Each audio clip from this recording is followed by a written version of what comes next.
Hello everyone, welcome back to Powerful Nothing and Magic the Gathering Cube podcast. I'm your host Dan Bennett on the Test 2 Suite MTG, and as always, I'm joined by my co-host James. James, how's it going today? Are you suited and booted and ready to race? I sure am. I'm pretty psyched for this. It feels like it's been a while since we've had a proper set. I'm not really counting Foundations or Pioneer Masters or any of this nonsense. I'm quite psyched to have another proper set to draft and to talk about the Cube. Yeah. I think I said it when we were talking about Foundations. I didn't realize Foundations was a set until someone messaged about the pre-release, like a couple weeks beforehand. But yeah. This was a lot of fun. And as we mentioned, we have a thrilling episode for everyone today, because today is our Cube set review for Aetherdrift. James, are you looking forward to the set? Obviously, we haven't had a chance to actually play it as of yet. We're recording this a few days before pre-release. But yeah, the set looks fun. Are you looking forward to it? Yeah, it looks cool. I'm looking forward to it. I mean, I look forward to all the new sets, to be honest, because it's a new thing to draft, and that's great. I would say, like, the sort of world building side of it has not really vibed with me from what I've seen, but that's fine. Not all the sets are gonna connect for everyone, and hopefully the gameplay is good. I think that's the only thing from my end, kind of like. Yeah, without touching it, I do feel the same way in terms of theming. I'm hoping it's not just going to be I want them to give us more than just magic characters go racing, kind of like how we had magic characters in a haunted house, that kind of stuff last year. But like from a set point of view and from a limited environment, just like it has some signs that I'm going to enjoy it. Like I've seen the kind of like cycling is in the set quite a bit. I think cycling just generally makes good limited gameplay, just kind of smooths things out, make things nicer. And then also it seems like splashing and doing 3 colors seems quite easy as well, because there's like a full cycle of common gain lands in there, plus like 5 rare jewels and a bunch of other common ways of making any color of mana. So kind of like, for me, that's like a good package of, I'm going to get to do the things that the set is allowing me to do. If those are cool and pay me off, then I'll hopefully enjoy it. Yeah, for sure. I think there's some interesting looking artifact synergies going on as well in the set. There's Start Your Engines, which for limited looks like a pretty sort of aggro mechanic, which might make it a bit tricky to catch up if you fall behind. But hopefully the defensive tools are there and we get to not all just die to red-white. No, exactly. Yeah. As I mentioned, we haven't played the set yet, but like I watched a bit of the Loading Ready Run pre-release, and that is sealed, and those games did look a little bit grindy. But again, that could just be a sealed environment, basically. But like there are token makers in this, and like servos and Thopters can block, so that does lead to a bit more grindy board state. Probably in draft, I'm assuming you'll see the kind of the more difference between the decks. We're kind of like, it isn't all just grindy. Like, yeah, there will probably be a red X aggressive deck in here somewhere. Yes, I'm sure. Nice. Well, with that little bit out of the way, let's get on to the pre-set review spiel. So, first and foremost, when we talk about cards in the set, we are comparing them to every card that has ever come before it. So if we don't mention a card, that doesn't mean it's bad and that you're bad for running it in your cube. It's just that we don't think it's going to find a place in the majority of cubes out there. In terms of those cubes, it's worth us breaking down how we're going to be talking about cards and, importantly, the types of cubes out there. When we talk about cubes, it's normally in terms of things like power level, restriction, and size. For power level, we're basically trying to describe the pool of cards the rest of the cube is picked from. So an entry-level cube we often describe as low-powered or budget. There's a lot of cool cards that you might run, but generally they're looking for fun games rather than doing broken things really quickly. Think of these as somewhere between a regular set draft and a master set. You then have your mid-powered cubes. The games are getting a little faster, there's better fixing, you start seeing more staples from a lot of formats, cards like Lightning Bolt, counter spells, and maybe fetch lands. Previously, these might have been known as standard, modern, or legacy cubes. We then move up to the really high-powered cubes. These are generally environments that are optimized to run the best cards possible. The games are powerful, and the decks need to be more focused, and you have to be doing a thing.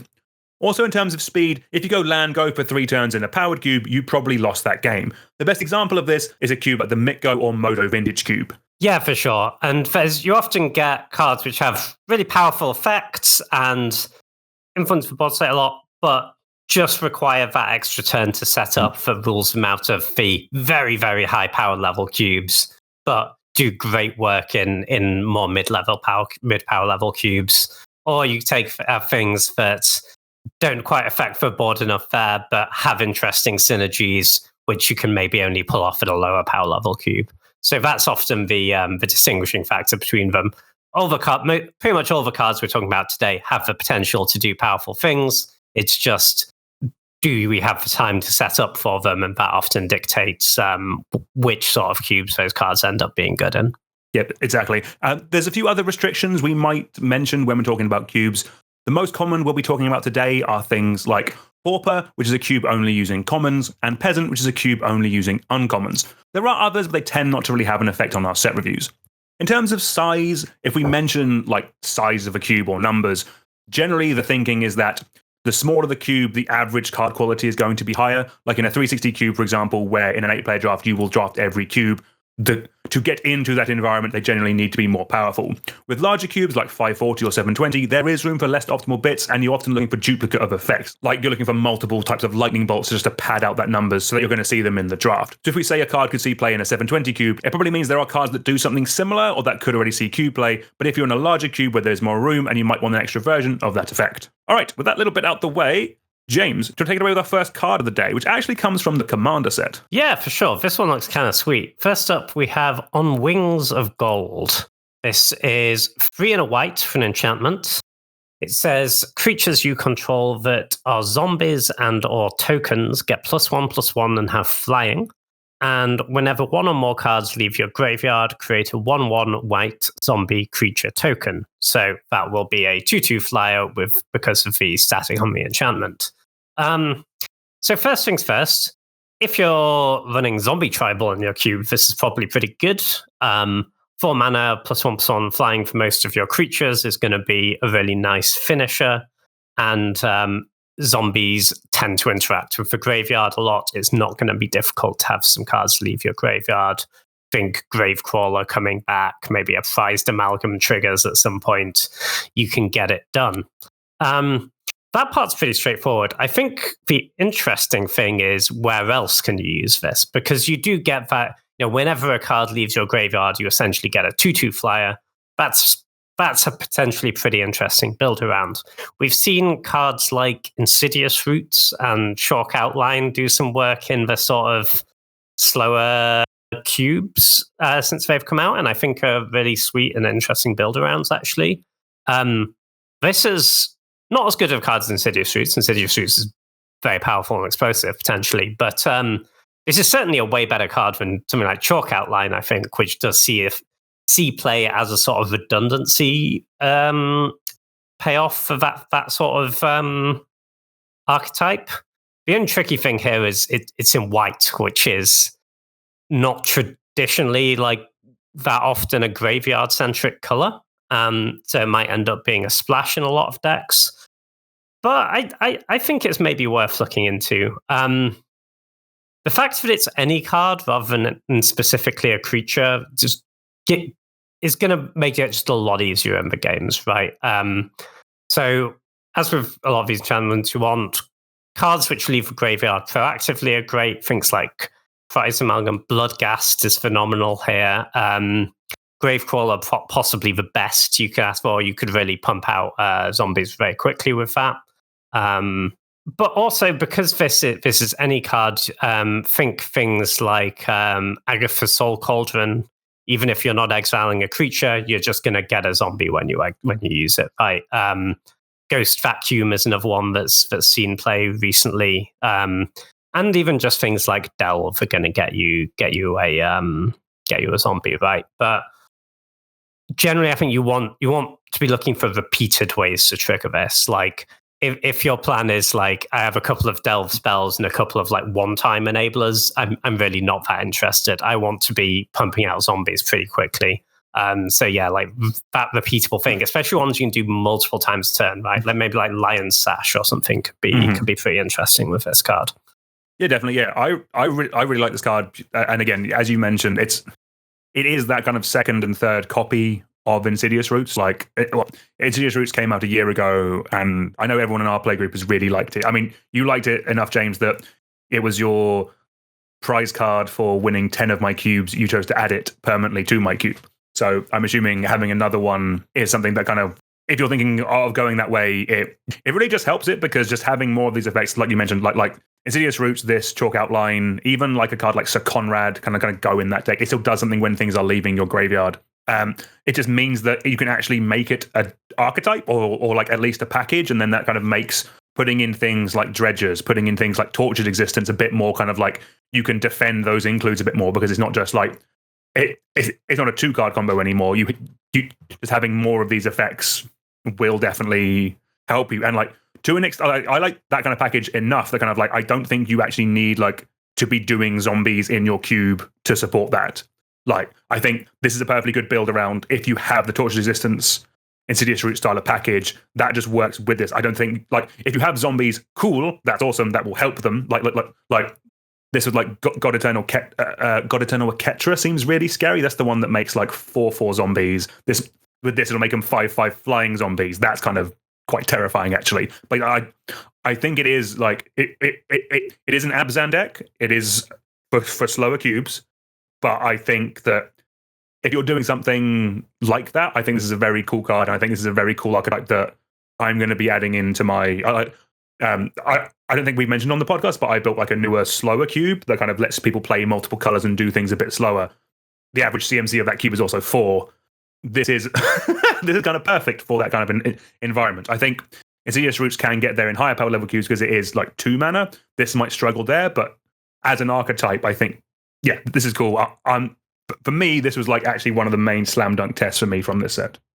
Nice, yeah. I think the main thing is that pacing issue, right? Of just this is often going to do nothing the turn you play it, and it's 4 mana, so it needs to be in a cube environment where you can come back from that. But if that is the case for your cube, this is a cool little package to try, and it's nice to see it getting a bit of redundancy. Yeah, and that's the thing. Just like the only thing I wanted to add is like the fact it triggers off of anything leaving your graveyard. That is powerful because like it means it can be like a win con for like the what do you call it? Like for the fast bond Crucible, play all your lands out of your deck, or like play all your lands multiple times. Like I know you don't anything will really kind of combo with that as your win con when you have infinite land drops and in theory infinite mana. But this is a outlet for that as well. But yeah, I thought that was cool. Yeah, for sure. And even if you're just doing it with like a Ven 6/5, you're getting like a couple a turn, that's still really powerful with this. You're turning out 2/2 flyers. And it is a great point. Like there'll be more stuff than you think triggers this, right? Like you will find things in the game, like you flash back a spell, this triggers. Stuff like you discard to a currency converter, it goes to the graveyard, then under a converter, so that's a trigger. You will sort of get some incidental ones, which are quite nice. Sweet, yeah. Big fan of On Wings of Gold. Yeah, like this one. All right, let's keep it with white. Next up, we have Perilous Snare. So this is 2 and a white for an artifact with Start Your Engines. So now I'm going to have to explain what Start Your Engine does. If you have no speed, it starts at 1. Well, this effectively means that if you play this and you have no current speed, you move to 1 speed. Your speed starts at 1. That speed increases once on each of your turns whenever an opponent loses life, and the maximum speed is 4. When you hit 4, kind of like City's Blessing, you have achieved max speed. So what does the card actually do outside of that? When this artifact enters, exile target non-land permanent opponent controls until this artifact leaves the battlefield. Then it has, when you have max speed, tap it, put a +1 counter on target creature or vehicle you control, activate only as a sorcery. But this is an interesting one. Effectively, it's an Oblivion Ring on an artifact that if you're in an aggressive deck later in the game, once you've reached that max speed, it lets you start pumping up the power of your creatures 1 a turn. That's decent, I think. One of the things with max speed is that generally, I think how it will work is, as a mechanic, it works better with multiple of them because you want to be getting max speed as early as possible. This effectively is a Oblivion Ring if it comes later in the game, which is still fine. That's still an okay thing for it to be. But like the actual pumping up your creatures will only really happen if this comes down early in the game. Like if you're hitting this on turn 3, then attacking on turn 3, getting the blocker out the way, that's pretty solid. I think the bigger issue I have with this is that it's an artifact, not an enchantment. Because just because artifacts are generally easier to remove, so there's an argument if you want an Oblivion Ring effect, are you just going to run Oblivion Ring? Because isn't Oblivion Ring just 1 and a white anyway, James? Like it's a bit cheaper. No, Oblivion Ring's 2 and a white. It's the same cost, yeah. But there is There's stuff like Journey to Nowhere is one and a white, but that only hits creatures. Right, okay. The ones that are only non-land permanent are 2 and a white. Yeah, I think I don't massively believe in the start your engines part of this card. I mean, don't get me wrong. Yeah. There are games where it'll come up and be good, but for me, the reason you would put this in your cube is that you kind of want an O-ring that's an artifact if white is doing artifact things. Like we've seen sort of white artifact-based aggro get a bit more real, I think, in the last few years. Stuff like Dig Site Engineer and all that nonsense, right, is kind of strong. And I think if white has some artifact synergies in your cube, then like subbing out an O-ring type effect for this, just to help you get that density of artifacts, might be pretty good. And it doesn't cost you that much when you're not doing the artifact deck to have this instead of an O-ring, right? I'm certainly not plugging this for like super high power level cubes, I don't think.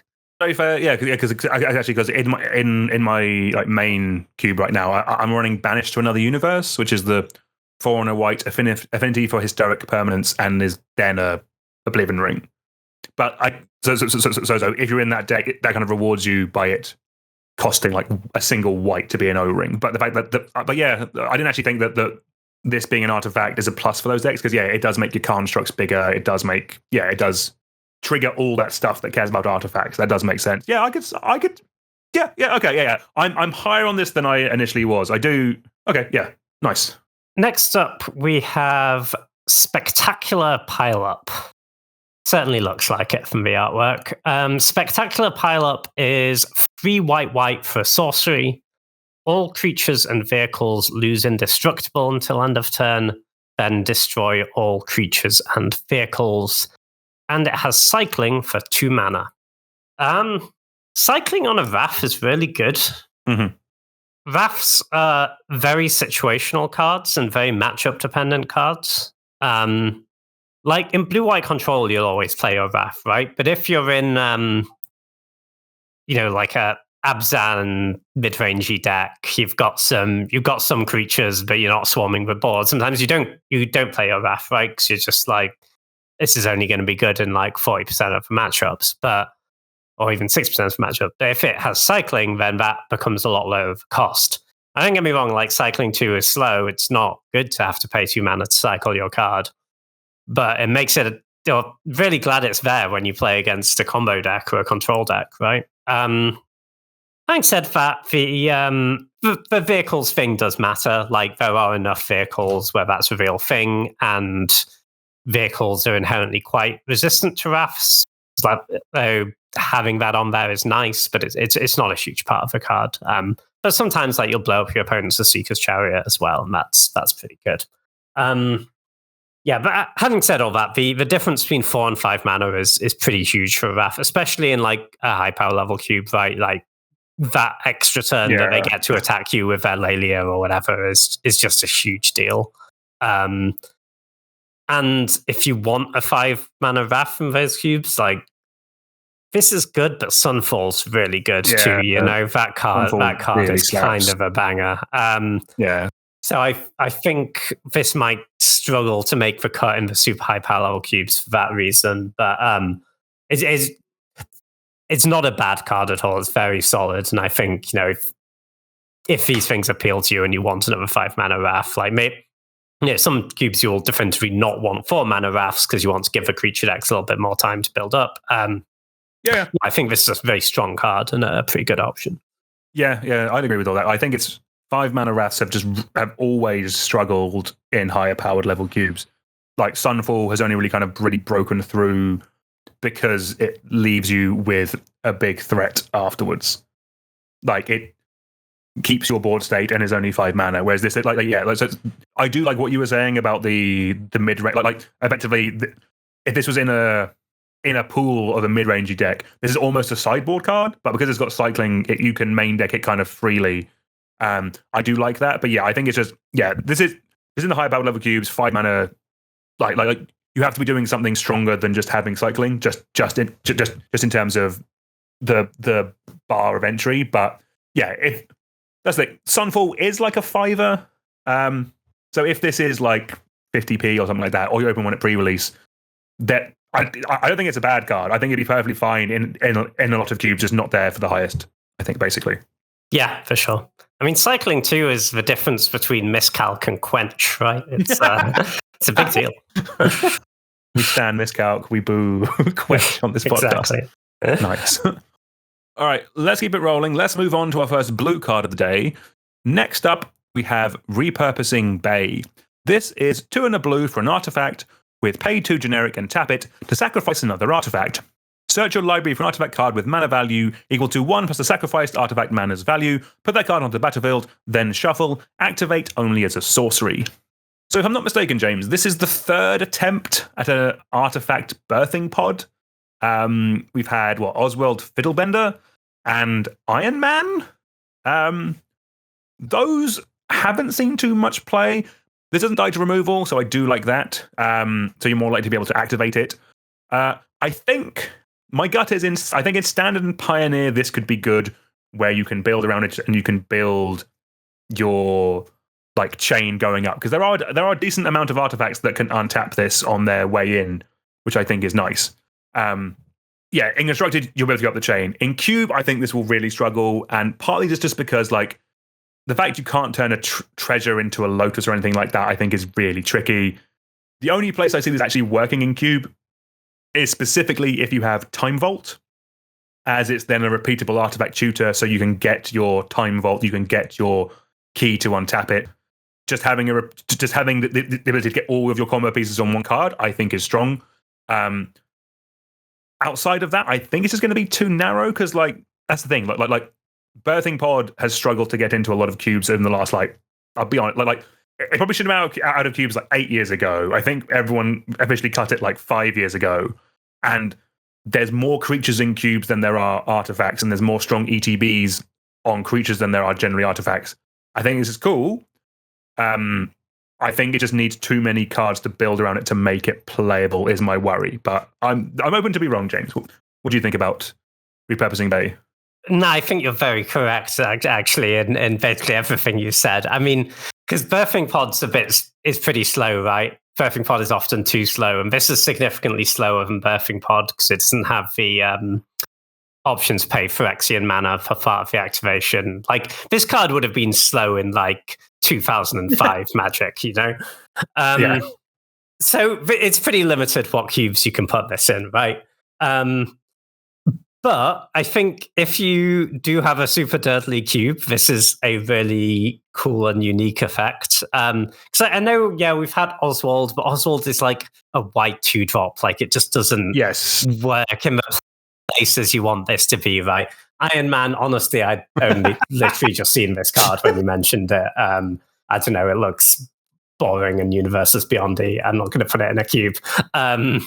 This card, on the other hand, this card's sick. Like, I'm a cube that I think wants to have this card. I think we could responsibly put a Time Vault in. I want to like, that's very sacrifice true. my Chromatic Star and go and get a Prophetic Prism, you know, and just just gradually accumulate value, and then at some point I go and like get a KCI and kill you. Like, you've got the like Mere Retriever and stuff in Vaz. I think it's like a really slow accumulate some value, spending 1 million mana along the way sort of vibe, you know? So yeah, I think if you have a cube this is good in, let me know. I kind of want to play it. It sounds sweet.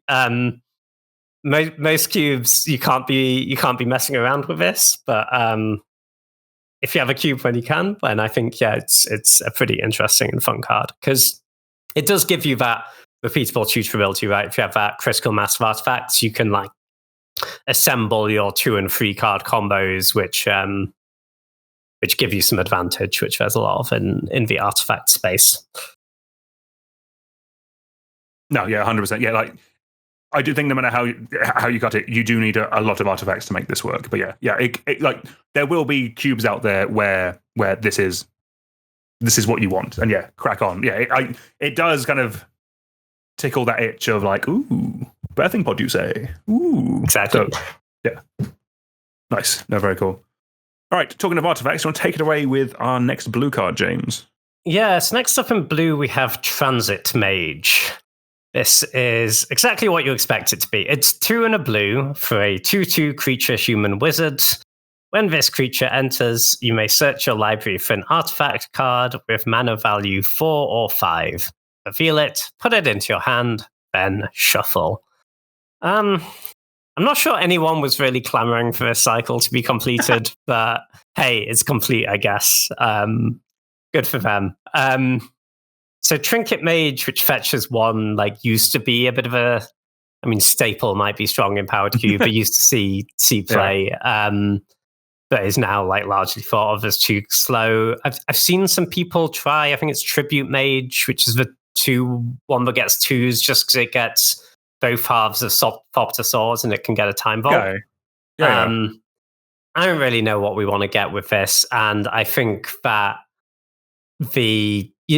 I don't think this is good if you're just like fetching some like generically powerful threat. Like I don't really want to go and get a Bat Skull with this, you know? I guess the one thing you could say for this one in particular is that it sort of curves into the thing it gets in a natural way, which the others kind of don't, right? Like you play this when on 3 and then get a 4-drop to play next turn. I guess that's something, but honestly, you should probably just put like some card draw spell in your deck and do that instead.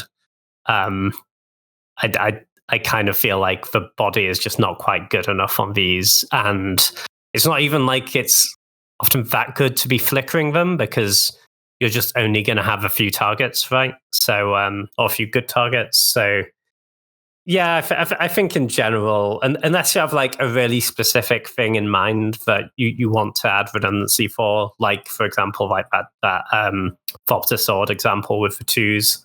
If you have that sort of thing between 4 and 5, then like maybe you can justify this. But in general, I think it's not quite good enough. So I thought, so where I thought we were going with this, James, is, and again, this is going to be a bit of a hard sell because effectively where this goes is a cube where Paradox Engine and Memory Jar are good enough, but Tinker is too good. Okay, yeah, I'm into it. That's kind of the only real slot I feel, because like there's plenty of ways of tutoring up any artifact in blue, and the one actually interesting one that I kind of searched on Scryfall while you were mentioning that is like there is a world where this is a human payoff and this gets your coat of arms. That sounds very commandery now I say it out loud. It does, doesn't it? Yeah, I think this one will struggle. Like it is a uncommon. I don't think there's any real payoffs combo wise in Peasant Cubes for this. I'm open to being wrong, but I don't think there's any kind of like super high payoffs out uncommon that this will get. So it'll probably mean that it will struggle to find a place. But it is a card that if they do print some kind of combo piece out uncommon, then I think this becomes playable then, basically, just as a way of tutoring those, because at uncommon you are lacking. Actually, no, hold on, Tinker's an uncommon, isn't it? Okay, ignore everything I said. Yeah, I think it's just the thing, right, that essentially 3 mana 2/2 draw a card just isn't quite what it used to be. So it is like you have to be doing something much more specific now, whereas it kind of used to be much more like, I played a guy, I got some value, and we're happy with that. No, fair. Yeah. I think we've just moved past the point where Transit Mage is it. But let's keep it going. We have another uncommon next. Next up, we have Stock Up. This is 2 and a blue for a sorcery. Look at the top 5 cards of your library. Put 2 of them into your hand, but the rest on the bottom of your library in any order. So 5 cards is a lot of digging. That is, I mean, it's not a dig through time, but it is an uncommon. Yeah, 5 cards is a lot, and getting 2 of them is very good. This obviously, I think it's better if you're doing some kind of combo type thing, because it will help dig you towards it. My gut is that this isn't for a lot of queues, just because, like, while Dig Through Time is a rare, Treasure Cruise is a common. Like Peasant and Pauper does still have access to a decent amount of card draw spells. I think this is more for larger cubes where you're looking for a level of redundancy. Like 3 mana is a bit of an odd one in terms of like decent card draw. So there's also curve to consider. So I think if you're in a 540, 720 style of cube and you just want a bit of decent card filtering and you've already got like deep analysis, something like that. This is a perfectly fine Magic card. I have no real complaints about it. I just think power level wise, it might not be there for the most high power level cubes, basically. But yeah, perfectly solid card. If I saw this, like this is a card I could see them sticking in the Mitgo Vintage Cube for the rotation for this set, and then immediately coming out, for example. Yeah, that sounds like almost certainly what's going to happen. Yeah, isn't it this really good combination of card advantage and selection, right? There's nothing wrong with it. 5 cards are so many. It's kind of like you cast a fact or fiction and they made some okay piles. It's just the thing that like it's 2025 and we're not allowed to cast divination, even really good divinations in the powerful cubes anymore, you know. So I think the thing I'd be quite into it if it was an instant is the thing. Oh, but I think like sorcery yeah. speed just means like you can't. Yeah, like that ability to like hold up counterspell or card draw is like a lot of what's good about the other 3 mana draw spells, which do sometimes really play. You know, things like first for discovery. I think this is a better effect than first discovery. I think, right? 2 from the top 5 over draw 3, conditionally discard 1. But yeah, I think just that having to go sorcery speed, probably shields down is a bit rough. It's probably better than something like first discovery in your storm deck, for example, right? Because you just see more cards. But yeah, not a discard outlet, doesn't fuel the graveyard. Yeah. This is something that this is better in a deck like I mentioned, like on where you are going to be digging for a specific card rather than just kind of just looking generally for like the best thing to do at that time, kind of like like opposite of like a cantrip, basically. Exactly.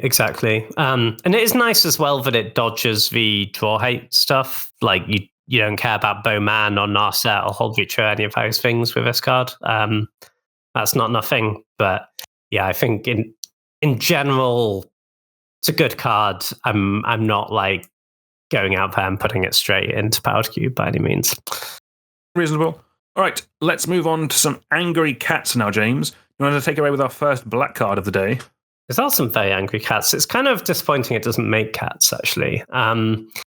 First up in black, we have Cryptcaller Chariot. This is a 3 and a black for an artifact vehicle. A lot of vehicles in this set. Has Menace, and whenever you discard 1 or more cards, create that many tapped 2/2 black zombie creature tokens. It's a 5/5 when it's crewed, and the crew cost is 2. So any one of those tokens will crew it.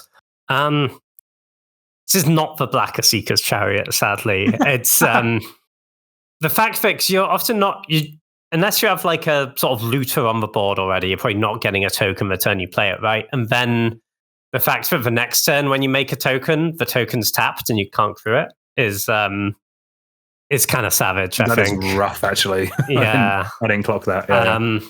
So I think for this to be worth it, you need to be making like a lot of zombies. So maybe in like some like mid to low power level cube, you're doing like Madness or something, because Madness, you will like discard it, trigger this, then you pay the Madness cost, right? Or just something where you're like churning through a lot of cards and discarding a lot of cards. Like, and cycling and stuff as well will work with this. Yeah, cycling works. You cast a Wheel of Fortune with 5 cards in your hand, you get 5 zombies, you know? Yeah. It's not a lot. Often these are 1 or more, right? And you're capped at 1. This is like you discard 5 cards, you get 5 zombies. You activate Bazaar of Baghdad, you get 3 zombies. Yeah, I have in my notes that this just makes me angry that Bazaar of Baghdad is expensive. Yeah. I don't want to do dorky shit with it in Commander. Like that over there seems great. But yeah. And there have been like kind of some other cards that pay you off for discarding, right? Like things like Inti, things like Currency Converter. Drake Haven is more one for more kind of like budget and slower type of cubes. Yeah, for sure. There is also quite a fun combo with this as well with Sage of the Falls. I don't think I do. What is it, James? Absolute banger of a card. It's 5 mana in blue for a 2/5. and whenever it or another non-human creature enters, you loot. Oh. So with this, Cool. if you have this in play, you cast Sage of the Falls. Sage of the Falls loots. This creates a zombie, triggers your Sage of the Falls. Rinse and repeat. You can keep making zombies for as many cards you have in your deck. And if you had one card in your hand when you did this, then you can end up with whatever card in your deck you want in your hand. So maybe you can like fast oracle in the game right away, or it can just be like stay alive for a turn and then hit you with 30 zombies I made. So that's kind of sweet. That slaps. So I do like the fact Sage of the Falls is a 2/5, so it can crew this. But that does sound very commandery, James. It is suspiciously commandery, isn't it? I think the thing is to put some nonsense like that in, you'd have to find something else passable to do with Sage of the Falls, which, I mean, there probably are some other combos with that card.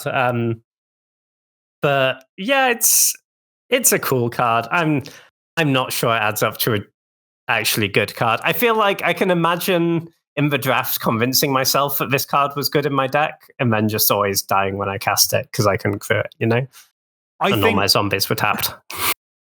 Yeah, like I think this is one that's the potential for some cool upside. But yeah, this one is for. This has to be for slower cubes. I didn't actually see the zombies coming in tapped. That really does. Just like this isn't attacking on an empty board until like turn 6 or something like that. That's just. Yeah, and it means they don't keep you alive as well, right? Like the play pattern of if I'm having a turn where I'm not doing stuff because I'm casting this card, the next turn I want to make a bunch of zombies, and I want those zombies to be able to block and keep me alive because I probably fell behind because I tapped out for this nonsense. And the fact that those zombies can't block for turn I make them feels kind of tough. True. I'm just looking at this though, and like Crew 2 isn't that much. Like I'm looking at things kind of like Malcolm or like other kind of like the 2 mana blue looters that kind of either do it by themselves or do it on attack. They will kind of go with this. Like they will kind of, I don't know. Yeah. I very much sound like I'm convincing myself to play this, which I should not be doing. This is like, I think this is cool if you have a slower cube and you already have some kind of discardy type stuff. Yeah, if you're doing Madness, which is kind of more Rakdos-y nowadays, I think this is it could be a test there. I think outside of that, it is trickier. Yeah, for sure. All right, let's keep it rolling. Next up, we have Gas Guzzler. It is a single black for a 2/1 creature vampire rogue with Start Your Engines. This creature enters tapped, and it has max speed, pay a black, sacrifice another creature or vehicle to draw a card. So, aggressive black 1-drops have come a long way. This entering tapped doesn't matter. If you needed to block with this, then you've already lost that game of Magic. The idea with this is that it comes down early, it starts chipping in, and then later it can turn your other dorky creatures into card draw to draw you into like other threats or like a top end. I know it's James's favorite archetype, but black aggro does suck. The fact that this can be an aggressive threat in that deck, and then in theory has some late game, is good. Sort of like, again, Start Your Engines does nothing, or like Start Your Engines is very bad late game, and it really does want you to have multiples. This will just be a really bad late game draw, and for Cube, I think spaces are just too short for this. Like, I can't think of a situation where I would pick like this over Carrion Feeder, which does everything that you want in theory out of this card, but for free. I can't imagine a world where I pick that. Like maybe in larger cubes, maybe in like 720, where you really are supporting like Suicide Black and also Aristocrats. Like if you're supporting all of that and you do want another black aggressive creature that isn't one that can recur itself, because black has so many of those as well, kind of black 1-drops that are 2/1s that can bring themselves back, which go in both of those decks, maybe a little bit better than this. I don't know. I think this one will struggle to find a place, even like it in Cube. I could see it in Pioneer, I could see it in Standard, but I just think for Cube, because we have so many better, older, more efficient options, I don't see it there. Yeah, I think you're mostly right. I'll say, like, this is better than Carrion Feeder when it's on, right? Like, I know it's mana, but you draw cards. Like, drawing cards is great. True, but Carrion Feeder is probably like a 4/4 by the time that happens, though. Yeah, but drawing cards. Have you ever drawn a card, Dan? It's so good. Yeah, but 1 mana 4/4. I don't know. Yeah. Yeah, no, I mean, you're not wrong. I do mostly think this sucks because. So the upsides of this, right, is that a 1 mana creature is exactly the sort of card that you want to start your engines on, right? Because when you have it on turn 1, there's a good chance you're going to be able to rumble next turn. And there's also the thing of start your engines is not like, the initiative and that sort of stuff where you have to deal combat damage. It is just your opponent loses life. Yes. So stuff like Blood Artist, that kind of stuff will trigger this. It is just on your turn, so you can't like double dip. But like, stuff like Blood Artist triggering this does definitely help you out. Exactly. And so I think there is if you have this on one, a sort of aggressively slanted aristocrats deck would probably be quite good at getting to max speed in decent time, and then this would be a good effect. And it is a 1 mana, 2 power creature, so all that stuff is pretty good. But I think in general in those decks, I'd still just rather have the recursive black 1-drops. And like how many black 1 mana idiots do you really need? No, exactly. But like if this was an uncommon, I think it'd be really good in Peasant. But sure. I think the other ones are all uncommons as well, though. No, right? no. I like only like maybe one or two. Some of them are rares. Yeah, okay. Like oddly, like I think there's like 6 or 7 of them, and like 1.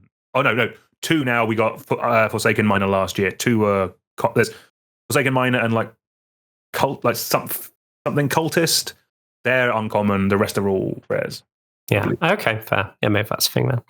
The other thing to note about Start Your Engines, which I think is a bit annoying, is that it's not as bad as Day Night, but it does have a bit of that sort of tracking issue where once this is gone, you still have to track Start Your Engines for the rest of the game and keep an eye on your speed. But I think it's less bad because once you get to 4, you can stop, right? But it's just something to bear in mind.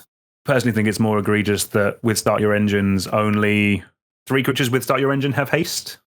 That seems... Well, it's because you start your engines before the race starts, then you sit on the grid and rev your engine at each other aggressively for like 10 minutes. So that's what you're doing the turn before you attack, I guess. Mm-hmm. Yeah, fair. Cool. All right. Our next black card, I'm actually a bit higher on, James. Do you want to take it away with Grim Bauble? Yeah, for sure. This one looks cool. The Grim Bauble is a single black mana for an artifact. When this artifact enters, target creature an opponent controls gets -2/-2 until end of turn. And you can play 2 and a black and sack this artifact to surveil 2. So black for -2/-2 is Disfigure. Disfigure's pretty good. But a lot of the reason Disfigure is good is that it's an instant, right? So you can use it even when you can't kill the big thing. You can use it in combat to take it down in combination with an attack. So I think for this to be good, you really need to be using the fact that it's an artifact that sits in play and you can sacrifice. Because I don't think just the ability to pay 3 mana to surveil 2 later, like that's fine, obviously, but it's I think if that's all you're doing, I'd still rather have a Disfigure. However, if you have a bunch of ways that like recur artifacts from your graveyard, maybe you're a Lurrus deck, that would be sweet. Or you just, you're playing some of the artifact recursions of, or the ability to sacrifice artifacts to something else is maybe good for you.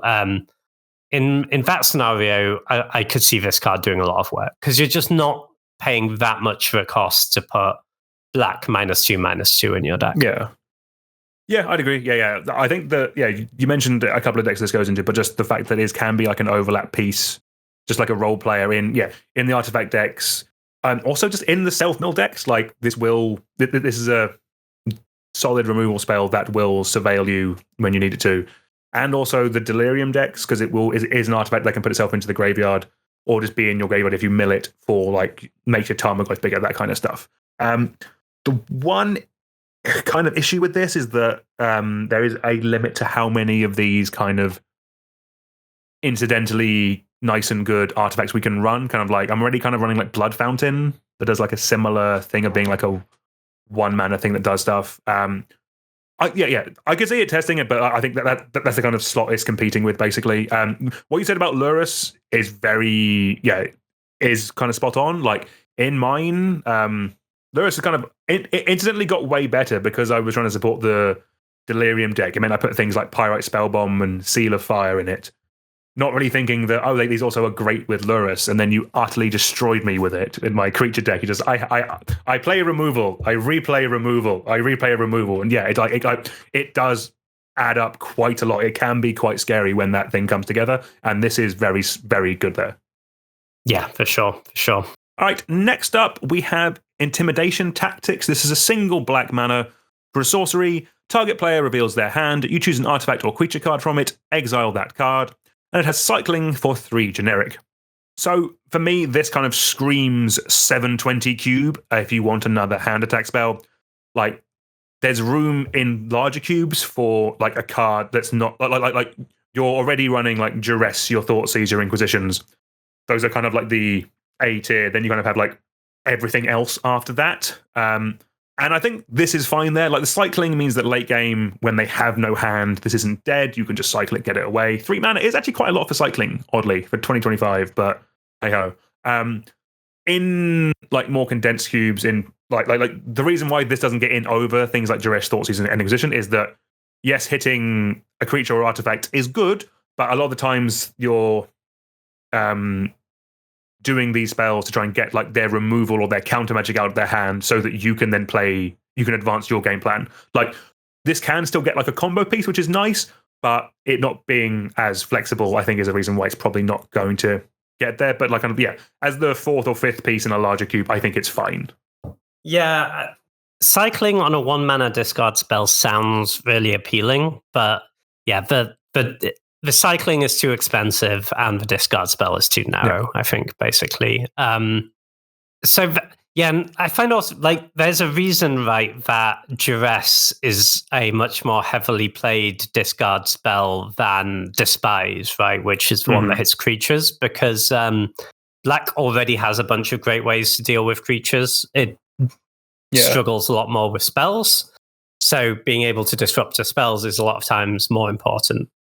And it's theoretically it's good when you draw it late and you don't think you're going to be able to hit something, but sometimes you'll cast this because there are 3 cards in hand, and you think you'll get something, and then they'll just have like a land and an instant and a sorcery, and you're just binning your card. I don't quite believe in this card. I'm not a big fan of like Dreams of Steel and Oil either, which is I sometimes seeing some play. I think they're just a bit narrow. This is maybe a little bit better than Dreams, but I don't know. Like, the Graveyard Hate is sometimes good on Dreams, so maybe that's something. I'm mostly not buying it. I think if you need more discard, maybe at some point you go up to 2 and play. Just put in, him to Torak and go from there. Yeah. Add to, you also have like Collected Brutality as well. The kind of exactly. That's probably where you're going with that. That makes sense. Do you want me to take the next one, James? Because I added it to the list. The Death Shadow one. Yes. Do you want me to talk about this? I mean, I'm happy to, but if you want, crack on. Yeah.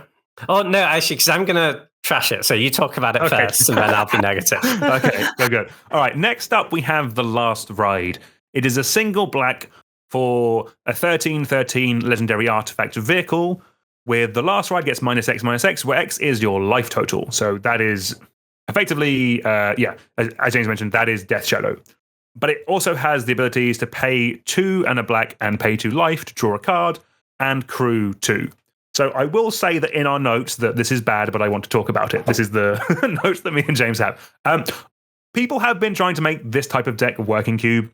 The Death Shadow and Scourge of the Skyclaves as payoffs that reward you for having a lower life total, kind of combined with cards like Fire Covenant, Toxic Deluge, and Shocklands as ways of bringing your life total down. And like, that shell is where this card goes, and effectively what you're trying to do is lower your life total, play a 1 mana 13/13, and beat your opponent with it. Your deck is full of like, you're a blue-black control deck, you're full of hand attack, removal, board wipes, that kind of stuff. You control the board and then you hit them with this.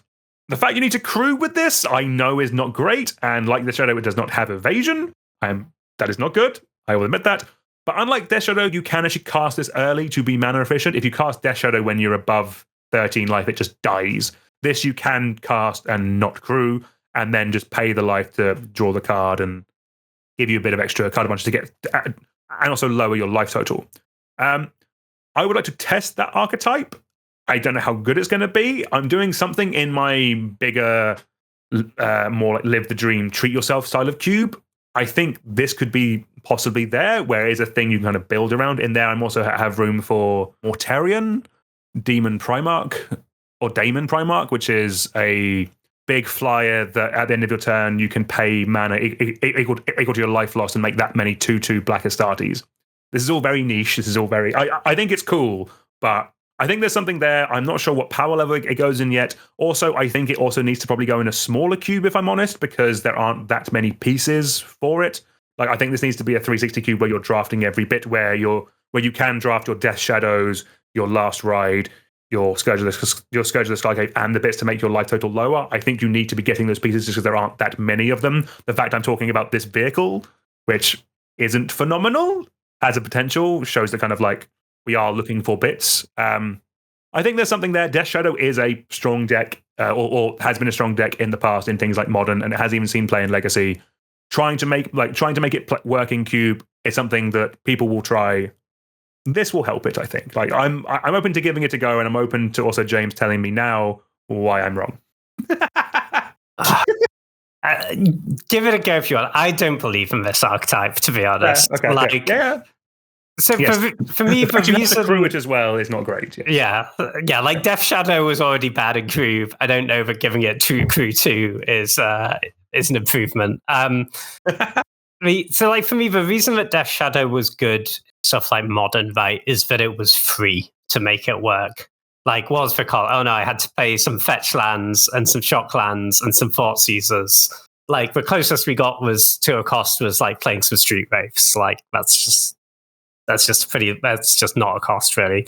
Whereas this, you're going to have to like prioritize stuff a bunch weirdly in your draft. You're going to have to, and you're just not going to have that consistently. See, right? You're not going to have access to that many shock lands and that many fetch lands. So you're going to have to play a bunch of weird stuff to get your life to be low. And on top of that is like the other reason it was good in Modern, right, is because you have 4 of them in your 60 card deck, and you just see them a bunch. And again, not going to be true in Cube. I mean, I'm sure, like most things, if you crank down the power level of the cube enough, maybe you can make something work. But I just feel like you're going to do all this work to get a Death Shadow out or this card out, and then they're going to kill it, and it will feel like you wasted quite a lot of effort, and you could have just like taken a different threat. But at least your game will be short. It will be short. Yeah, I'll give you that. Because you paid 8 life to your Toxic Deluge to kill that 2/2, and then they bolted you, and then you die. Like Necropotence is a hell of a card. Yeah, Necropotence is cool. Let's just cast Necropotence. Yeah, okay, that seems. Yeah, maybe you don't need the last right to make Necropotence broken. I might concede that, maybe. I will say, by the way, other notes, if you want to put Death Shadow stuff in your cube, make sure you understand how Death Shadow rules work, because they're kind of weird. And how much you've played that card. Like, so for example, if I attack you with 2 2/2s, you have a 2/2 Death Shadow, you block one of my 2/2s, does your Death Shadow die? I'm going to say yes. It does. Weirdly, it does not. Oh, okay. Because damage happens, and then when you check state-based effects to see if your creature is dead, and by that time you're on a lower life total, so your Death Shadow is now 4/4. Very weird. But yeah, I'm not quite buying the Death Shadow dark archetype, but give it a try if you want. Fair. I'm not here to stop you. Okay. Fair. What about our next card, James? I've heard a lot of people talking about this one in Cube, actually. What do you think about Quag Feast? Yeah, I think it's a pretty interesting one. So Quag Feast is 1 black for a sorcery. There's choose target creature, planeswalker, or vehicle. mill 2 cards, then destroy the chosen permanent if its mana value is less than or equal to the number of cards in your graveyard. So, for example, on turn 2, if I had nothing in my graveyard, I could target your 2-drop, mill 2 cards, then it dies. But if it was a 3-drop, then it would not die. I think in a deck that cares about its graveyard, this is I think this is actually excellent. In that, if you really care about milling yourself. Thing is, right, it's a pretty serviceable removal spell on the base there. Like, it kills the thing you need to kill on turn 2. And then as you get later into the game, sure, the things you need to kill get more expensive, but also if you're a graveyard deck, you've presumably been putting cards in your graveyard in other ways. So, like, I don't think it's unreasonable that, like, by the time you get to turn 4, you've got 2 cards in your graveyard already, in which case this kills a 4-drop. Still great. And for 2 mana, you're not just, we're used to paying 2 mana for, like, Doomblade effects, but this kills Planeswalkers as well. That's really big. Vehicle will come up, I'm sure, from time to time. Like, obviously, there is a downside here. Sometimes they cast Lelia on turn 3. You look at this, you haven't put anything else in your graveyard. This doesn't kill it. That's really annoying. I guess basically, I think if you have other things as well that care about you putting cards in your graveyard, then this is like going to be a really strong removal spell in your deck and enables the other things, right? Like, the times those decks work really well is when you don't have to pay a big cost to get your self-mill going. And this is like just spotting you 2 cards so freely that I'm pretty into this in the right cube. I'm probably not putting it in like powered cube. Like, I think you could definitely see decks where it's good. Like, if you just have a bunch of fetch lands and cantrips, like, this is just going to kill what you need and kind of feel like a 2-mana Hero's Downfall.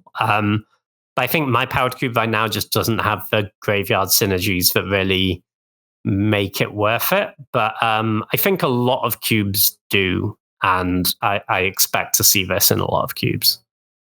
I feel I'm a lot lower on this than everyone else is, and I'm very open to being very wrong on that. I think the thing I have is like Bitter Triumph exists.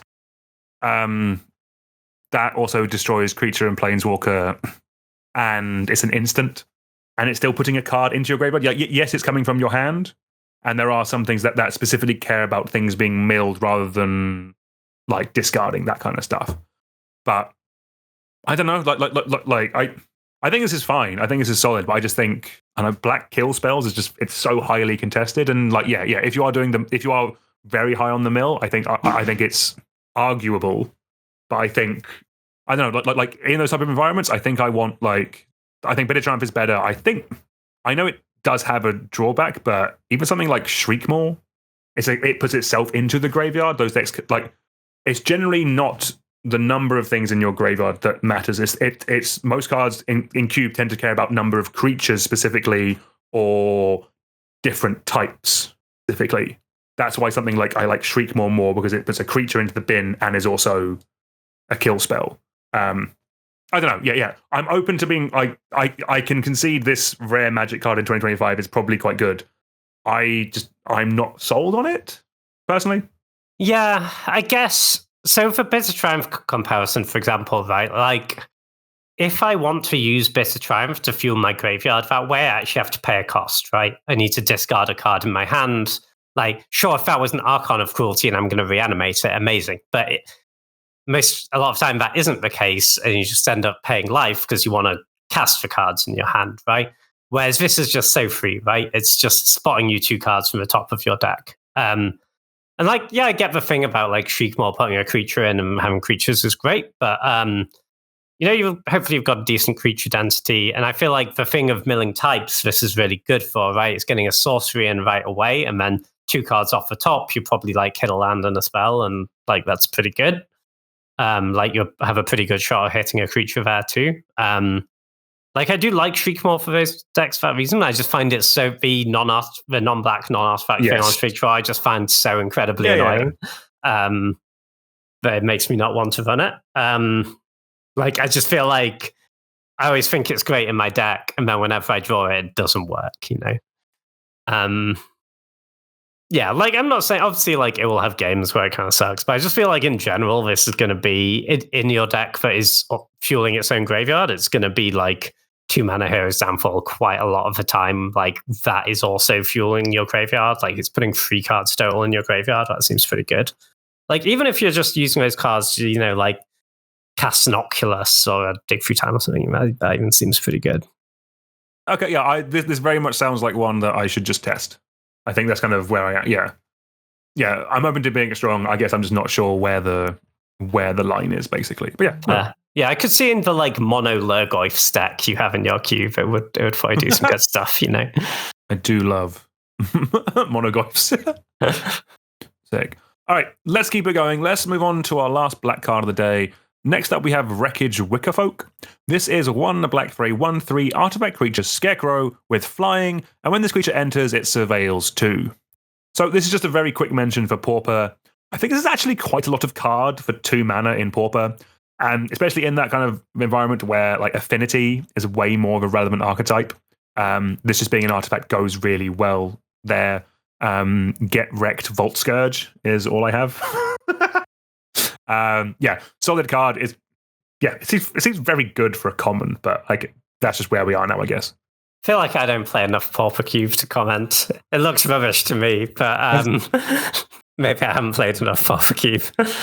I just think it does enough. Like it also it being an artifact flyer is quite big, I think, because you can stick a Cranial Ram on this, go to town. That's kind of, from my brief experience of Pauper anyway, that is still quite a strong archetype, basically. Yeah. Vault Scourge costs 1 though. It's twice as much mana. But Surveil too, you can. Yeah. No, it's not like nothing, but just looks a little underwhelming to me. Again, for Pauper Cube, I'm not going higher than that, because like, for sure. All right, Red James, take it away with Duretti. He's back. He sure is, in the form of Duretti Rocketeer Engineer. This is 4 and a red for a legendary creature Goblin Artificer. It is a star 5, where Duretti's power is equal to the greatest mana value among artifacts you control. Well, how am I going to have an expensive artifact in play, I hear you ask? Well, when Duretti enters or attacks, you can choose target artifact card in your graveyard. You may sacrifice an artifact. If you do, return the chosen card to the battlefield. This is cool. So it's like a trash for treasure on a big stick, which also does it on attacks. It's kind of sweet. Listen, I find like all of the trash for treasure Goblin Welder shenanigans, they're very like finicky to set up, you know, and often like it's quite hard to get all that to come together. But like, so I'm not, and for that reason, like I definitely don't recommend that as like an archetype to go down in high power level cube. But for slow cubes, it can be cool. You can do some powerful stuff there, and if you're running Trash for Treasure Welder, you maybe want a little bit of redundancy for that effect, then I think Duretti is quite a nice way to go, right? And because you're potentially getting the trigger on attacks again, it maybe feels a little bit better than something like Trash for Treasure, where if you're not getting something absolutely giant, right? You don't necessarily have to be getting a Portals for Phyrexia or whatever. You can just like get some value card with an ETB, sack it again, get the other thing back, move things between card zones, generate advantage as you get a hit, if you get a hit in with Duretti. And if they killed it, like hopefully you sort of got at least a card's worth of advantage on the way in and kind of managed to 2-for-1 them. And I mean, it's 5 mana, it's not cheap, but at least you got something for it. Yeah, no, I'd agree with all that. I think there is another one that I don't think you mentioned, that is the original Planeswalker Duretti. That one's 4 mana and also does the Trash or Treasure. So I think the thing with this one is this is more 4 cubes where swinging on turn 6 with a like 8 powered creature is kind of where you're at, kind of like a bit slower, a bit more kind of battle cruisery. The thing with Trash or Treasure and Goblin Welder is like yes, I'd agree they are finicky to kind of set up, but they do have the possible explosiveness of being able to do quite early in the game. Like you can cheese a Sundering Titan into play on turn 2 with a Goblin Welder. Those kind of plays are possible. They're a lot less possible with this card just because it generically costs 5 mana. But with this, if you're wanting to be attacking with some beef, if you're bringing back a Worm Coil with this and you're attacking with it, that kind of stuff, that kind of seems more where this is rather than kind of with Goblin Welder, you're more kind of trying to cheat in a Sundering Titan, just kind of hose your opponent on turn 2 as quickly as possible. This is a bit more kind of fair mid-rangey, if that makes sense. Yeah, for sure. All right, let's keep it rolling. Next up, we have Fuel the Flames. This is 2 and a red for an instant. Fuel the Flames deals 2 damage to each creature, and it has cycling for 2 generic mana. So this is also a uncommon, and this is going to be a shout out for Peasant. There is definitely a lack of board wipes at uncommon in general. We've had instant speed deal 2 damage before at 3 mana, but sticking cycling on it means it's basically a strict upgrade. If I had a Peasant Cube, I would be excited for this. I think this is a very solid card. I don't think it gets in higher power level cubes just because we have rares. There's Sweltering Suns that I think is an extra damage, but also has cycling. And then there's also, is it Brotherhood's End? It's the one where Urza and Mishra are fighting, and it can either deal 3 damage or it can destroy an artifact or something like that as well. It can be like a shatter. But specifically for Peasant Cube, yeah, this seems like a slam dunk where there just isn't that density of board wipes available to you. I think it's going to be pretty solid there. Yeah, seems quite strong. Creatures are often quite small in Peasant Cube. It's been my experience. And cycling makes this a lot easier to main deck because Pyroclasms are just inherently pretty narrow. They're not going to be good against everyone. That's exactly the sort of card where cycling is great. And yes, of course, it would be better if it costs 2 mana like Pyroclasm than costing 3, but Pyroclasm is a card you often don't cast on turn 2, so it's not like the extra mana is necessarily a game changer in the way it was with the 5 mana Wrath that we talked about compared to a 4 mana Wrath. Exactly, yeah. I guess as well, the fact that this is an instant does mean that you can have the ability to trade up as well. You can arrange your blocks in a certain way so that you can potentially take out a bigger creature with this because you can do it after combat damage, after they swing at you, that kind of stuff. Bit of combat trickery. We love that. Exactly. And you just get to leave mana up, and sometimes they play an extra small creature into your Pyroclasm, right? And you take your lovely 3 value. Nice. All right. Okay. Next up, we have Gastel Thrill Roller. As a name. It sure is. It is 2 and a red for a 4/2 artifact vehicle. Has trample, haste, and when this vehicle enters, it becomes an artifact creature until end of turn. So you get your first crew for free. The subsequent turns, it has crew 2 and an activated ability of discard a card, return this card from your graveyard to the battlefield with a finality counter on it. Activate only as a sorcery. I think you've got to be really aggressive, but if you are, this kind of a scary card, right? You're just chucking a 4 power haster at them on turn 3. If that gets 1 clean hit in, and then they have to trade a card for it, yeah, and then you just have this lava axe chilling out in your graveyard, waiting for later in the game. It seems like it's really pulled its weight there. It's not amazing. I'm not getting me out there jamming it into Powered Cube, but I think if you have a really aggressive artifacts deck in red, this is going to do a lot of work. I think there'll just be a lot of times where they hit you for 4, then you trade it for a 2 mana creature, they trample over for a bit more, and then they chuck it at you again later in the game, and you have to trade for it again. You ended up trading cards for it and taking 8 damage, and that's just great. Yeah. I do like this card. There is part of me that kind of this feels a bit kind of like how vehicles initially felt, where they kind of just effectively kind of upgrade, there were ways of upgrading your creature. This feels very much like turn 1, Goblin Guide, turn 2, something with haste, turn 3, this, turn 4, crew this with a goblin guide. Yeah. Pummeling at them. Like that does seem like that will deal a lot of damage to your opponents. I think for me to play this, I would want a bit of synergy just in the rest of my cube, and this does have plenty. Specifically, if you're also trying to kill people with a Vengevine, I think this is quite cool. Like if you're doing like madnessy discard stuff, then I like this a bit more because that discard a card becomes a real positive there. I want to be hitting my opponents with this and a Vengevine, and then I want to be crewing this with 2 Root Wallers. That's kind of the world I'm living with this change. I know it doesn't need that extra bit of faffing around, but I do like it. But what you said about kind of the ability to just sit in your graveyard and come back, I think is really strong. Like, I've been really impressed with like Detective Phoenix. It's just like a late game thing that can come back and be relevant. That has the ability to give a creature flying and haste to make that creature relevant. But this is as you mentioned, it's a lot like just the ability to fool your opponent after a board wipe or something like that seems pretty solid. I think this is a cool one. I could see myself testing this, to be honest with you. Nice. All right, next up we have Grease Wrench Goblin. This is a single red for a 2/1 creature Goblin Artificer, and it has Exhaust. That's the first time that we're seeing this ability.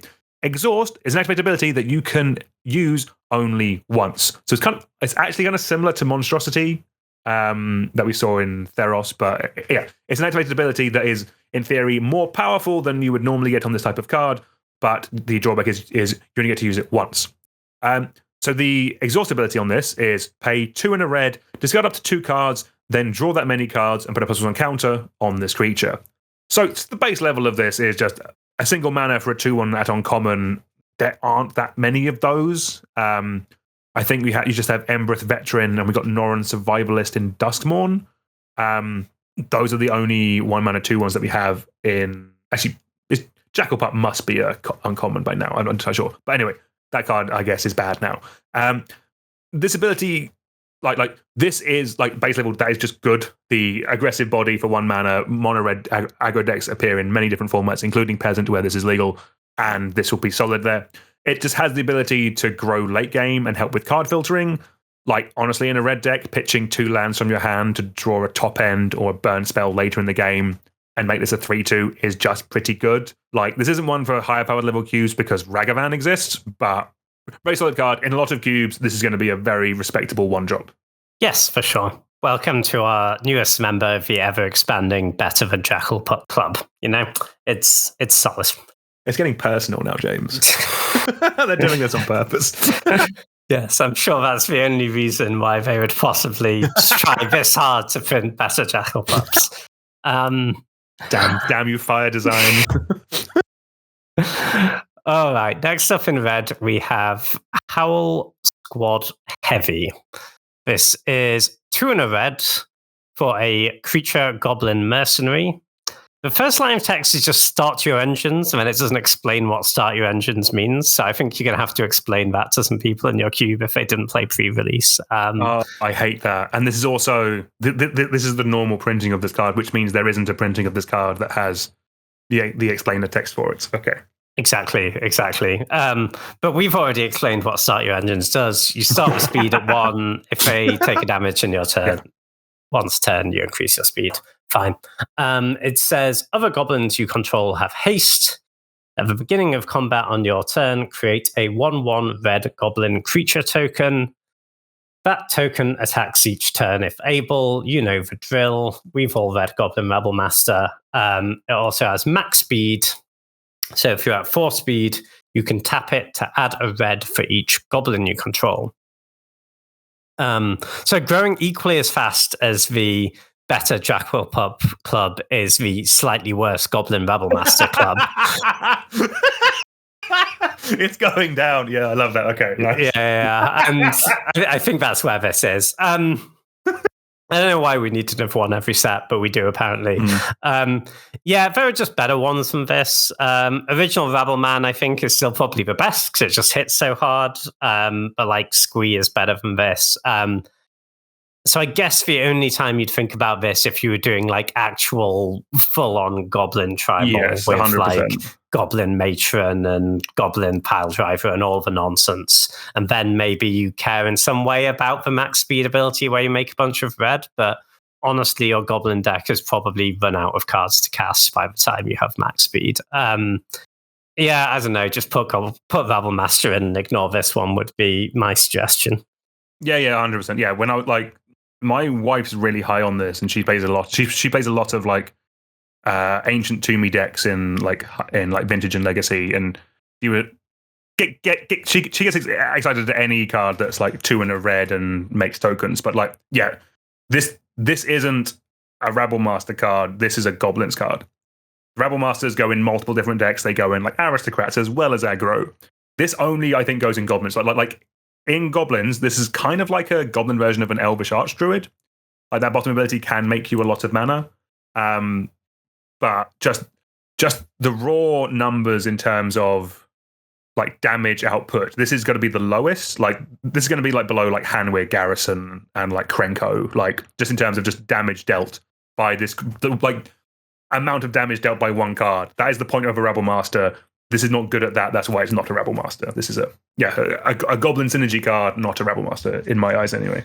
Maybe we should do a Goblin Rabble Master tier list. I think so. Episode at some point. Yeah, there's got to be enough now, and there's got to be some loose. I reckon you can get to like 8 easily. I think just for clickbait, it needs to be a top 10, James. But okay, I think we can get to a top 10. We can get there. Okay, we'll discuss. We'll discuss. Okay, nice. Love that. All right, let's keep it rolling. Let's move on to Marauding Mako. This is a single red for a 1/1 creature shark pirate. It has whenever you discard 1 or more cards, put that many +1 counters on this creature, and also has cycling for 2 generic. So this is very much built around if you're supporting the cycling deck. I don't think this is necessarily one for Peasant, just because a lot of the payoffs of that cycling deck, things like Zenith Flare, things like Drakehaven, things like Astral Drift and Astral Slide tend to be rares. So this is very much one for like a slower synergy type of cube that just wants more cycling effects in general. This cycles itself, so it goes in that deck naturally, but then it's also a payoff for that deck if you have it on turn 1 because it can grow over the course of the game. I think there was like a white version of this, something similar in... Yeah, Flourishing Fox. That's it, yeah. This is another, like, that deck is kind of in Jeskai anyway, so this fits nicely there. I don't think it goes much other places, just because, again, this is another cool card I want to do, like, I want to use with, like, a Bazaar of Baghdad, but one is going to be 5p, one is going to be $2,000, you know, this is the issue we have, but hey-ho. Yeah, it's a real shame. It's pretty much one for the cycling deck. The only thing to say is the difference between this and a Flourishing Fox is that if you discard 3 cards, then this gets 3 counters, whereas Flourishing Fox only gets 1. So maybe there's something you can do that in the same way as the red vehicle we talked about earlier. So maybe, that's some sort of discard matters deck. This could do something. But in general, probably just one for cycling. No, gotcha. Makes sense. All right, we're moving on to green, James. Yeah, first up in green, we have Dredger's Insight. I hope you're feeling insightful, Dan. It is 1 green for an enchantment. It says, whenever 1 or more artifact and or creature cards leave your graveyard, you gain a life. And whenever this enchantment enters, you mill 4 cards. Then you can put an artifact, creature, or land cards from among the milled cards into your hand. This is like a solid enabler for a graveyard deck, right? I think Malevolent Rumble is very much sort of best in class here. For the 2 mana green, mill some cards, I get a card back, I get out, carry on with my life sort of ideas. It's sometimes going to be a bit annoying for those decks if this actually doesn't go to the graveyard, right? Like, yes, actually, yes. Yeah, it's just 1 less card that you have there. But, you know, maybe you get a few triggers out of this over a game, and that could be worth it, I guess. It is, I think, kind of interesting that I'm pretty sure originally this card would have said, right, whenever 1 or more artifacts, creatures, or lands leave your graveyard. I know where you're going with this. Creatures or lands. Yes. And then they decided it was too annoying with, fast bond shenanigans and Wizards Coast hate fun. So then they made it just artifacts or creatures leaving, and that's a real shame. But I mean, it gave you 1 life. by default on the way in if you don't get a land, and maybe you get a couple more, and maybe that's fine. I guess it's also like, if you're doing the types and graveyard thing, sure, this doesn't put itself in the graveyard, but there's something to be said for just having another enchantment in your deck. 'Cause it's going to be, you're not going to have a ton of them, so when you mill it over with something else, it's slightly more likely to be like a unique type in the graveyard and fuel your Pyrogoyphs and Pyrogoyphs and all that good stuff. But generally I think like it's a solid effect, but there are just better versions. Like even something like Grapple with the Past, I kind of prefer to this, because that gets a creature you milled or a creature that was already in your graveyard. This can only take from the milled cards. So yeah, I think like fine, but there are just better options. Yeah, so I think I am a little higher on this one than you, but not massively. I think it's basically, for me, I'm more comparing it to a card like Satyr Wayfinder, which is a card I am running in my cube to support the Lurgoyf shenanigans. And the thing with this is effectively another it is technically better than Satyr Wayfinder, because that just brings back a land, whereas this can bring back an artifact or a creature as well, which is more choice is good. But for me, it's just an extra enchantment, as you mentioned. It's an extra enchantment I get to run in that deck for free. Kind of like the enchantments in green are kind of already pretty limited. Like if you're going kind of powered, you have like Fast Bond, like Oath of Druid, Survival. There isn't really too much room for them. Whereas like for me, it's very easy for me to argue I'm cutting Satyr Wayfinder for this card to be an extra type. I think that's quite nice. The only other thing also worth mentioning is that this is sort of a card for that Insidious Roots deck we mentioned earlier. It will gain you life in that deck. But that is still a nice little incidental bit of synergy if you are thinking of going there. It doesn't make you creatures, but it will still trigger when you're bringing your creatures out of your graveyard back into your hand, that kind of stuff, which is nice. Yeah, for sure. All right, moving on. I'm getting all the cool pauper ones today, James. Next up, we have Hazard of the Dunes. This is 3 and a green for a 4/4 creature worm with trample, reach, and exhaust. 6 and a green. Put 3/+1 counters on this creature. So as a reminder, exhaust you can only do once, so you can only do that exhaust ability once. This is just extremely efficient. Like, how recently would this have been a rare, James? I'm gonna say Theros, maybe a bit like original Theros, maybe a bit later. But this is a common now, which is kind of I think 10 years ago, this would have been a rare. Not a high pick rare, but still a rare. Yeah, but like you'd be happy if you opened this in Theros draft, I reckon. Yeah, 100%. Yeah. Yeah, no, it seems pretty solid for Pauper, right? Like this sort of mid to high end threat is like the thing that Pauper cubes really struggle with a lot of the time. Yeah, because those cards are just so much more powerful at there than they are at other rarities. Whereas like a lot of the other soft cards, like the reactive cards for removal, the cantrips, the pop cards are great, but this sort of threat they aren't. So that's why we're discussing it for Pauper. And yeah, it seems pretty solid. Great inclusion there. We have another one, I'm assuming, for Peasant next, James. People are very high on this card. I would like to know how high you are on Malt Tender. Yeah, so Malt Tender is a single green mana for a creature insect druid. It's a 1/1. You can tap it to mill a card, so mill yourself, that is. Or you can tap it to exile a card from your graveyard and add 1 mana of any color. So I guess on its own, if you'd never put any other cards in your graveyard, it's sort of, you play it on turn 1, mill yourself on turn 2, you can make a mana on turn 3, then you'd have to mill yourself again. That sounds bad. But if you have like a decent rate of putting other cards in your graveyard, maybe this is fine, right? Like some fetch lands or whatever go a long way. I think it's worse. I think it's quite a lot worse than something like Deathrite Shaman, but obviously that's not in Peasant, and this is. I think it's fine. I think you have to be doing a graveyard thing, like otherwise just play an Elvish Mystic and move on with your life, you know. But the thing is, some of the graveyard decks, like the fact that just every turn you don't need a mana, you can still just like tap it and mill yourself and keep fueling all the rest of your graveyard shenanigans. Like that's something. But I feel like you have to be pretty committed to the graveyard stuff before you actually want this as an enabler. Once you are, it's probably fine because it's enabling your stuff and it's fixing you. I think probably not one for most cubes, but I could imagine a spot where you'd want it. Okay, good. Yeah, I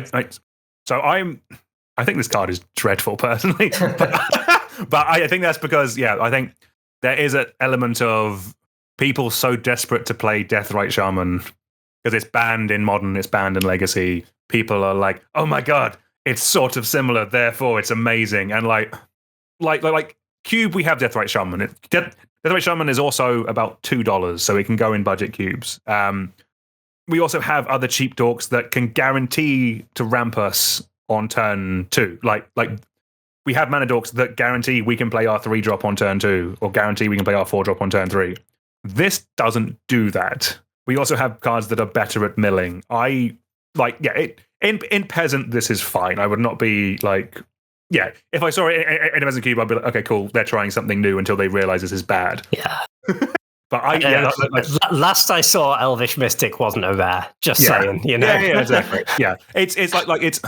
I'm open to this card not being as awful as I think it is, but I just don't think I don't think it needs a cube slot. I don't. This is me personally, and also just seeing some discourse around this card because people haven't got to play with Deathrite Shaman in a while, and they're hungry to do that. I understand that. Deathrite Shaman, hell of a card, but to describe these two in similar sentences is insulting to Deathrite Shaman. That's how worlds apart they are, I feel, in power level. Yeah, I do agree with you. And honestly, I see people putting Deathrite Shaman in a lot of cube decks if I shouldn't do. So, I've got two fetch lands in my deck. Isn't Deathrite Shaman amazing? No, it isn't. It's exactly, and that's a thing against this card in Peasant as well, where the mana bases aren't likely to have fetch lands. You're less likely to have the ability, or your opponents having the ability to have fetch lands, that kind of stuff. Just the environment is lower. There's going to be less stuff in the graveyard early. Yeah, and this doesn't. That's my soapbox for the day. And your opponent putting cards in their graveyard does not fuel this as well. It's only your graveyard. I didn't even realize that, I still thought the card was bad. Yeah. All right, tell us about a card that doesn't suck. Yeah, this one's. Yeah, okay. This one is a good Magic card. I'll give you that. Next up, we have Web Strike Elite. This is green for a 3/3 creature insect archer. It has reach and cycling for X green, which means you discard this card and draw a card. When you cycle this card, destroy up to one target artifact or enchantment with mana value X. So let's just talk about it. So this is a strong card. Just casting it as an above rate creature is very good, but that's, I'm assuming, not why we are here. This is one that kind of in most cubes is going to be, I'm actually going to say middling, but in higher powered level cubes, this gets better because the cycling you can use to answer a high powered level artifact or enchantment. And in powered cubes, we see more of those. Like in powered cubes, you obviously have your Moxes, you have your Candelabras of Tornos, you have your Sensei's Divining Tops. The fact that this can even be 0 mana to blow up an Urza's Saga, I think is hilarious. And I do like that. And because it's cycling, it is an ability, it's not a spell, so it can't be countered. It can be stifled, but I don't think we're yet at the point where we're running that many stifles in cube. This card is very strong. In powered cubes, I expected to see play where things like Collector Roof are already played in those formats. Outside of that, I do think it is very sideboardy, and therefore probably not one I'm interested in for even unpowered cubes that are, but specifically, I want to be if there's Mox there, or there's top and that kind of really high power level artifacts, then I really like this. Outside of that, I think it is a bit narrow. Yeah, I can see that. Yeah, I'm just pretty stoked to kill their Mox and draw a card on turn 2. Yeah. That sounds kind of sick. So yeah, it's probably better in powered cube than other cubes because this doesn't scale that well to killing big artifacts and enchantments, right? Even to kill, say, a Oblivion Ring, you have to pay 5 mana. That's kind of rough. But yeah, killing the really cheap stuff, it's great. And it's not just acceleration, right? You've also got things like Retrofitter Foundry, that are really good to kill late game, but are still cheap. And there is a thing of you draw it on turn 6 and you can cycle it and blow up very cheap thing, very big thing. That's great. You'll just have targets against most decks, and the games where you just have this on turn 2 and they haven't played a target yet, you just play a 2-mana 3/3. That's great.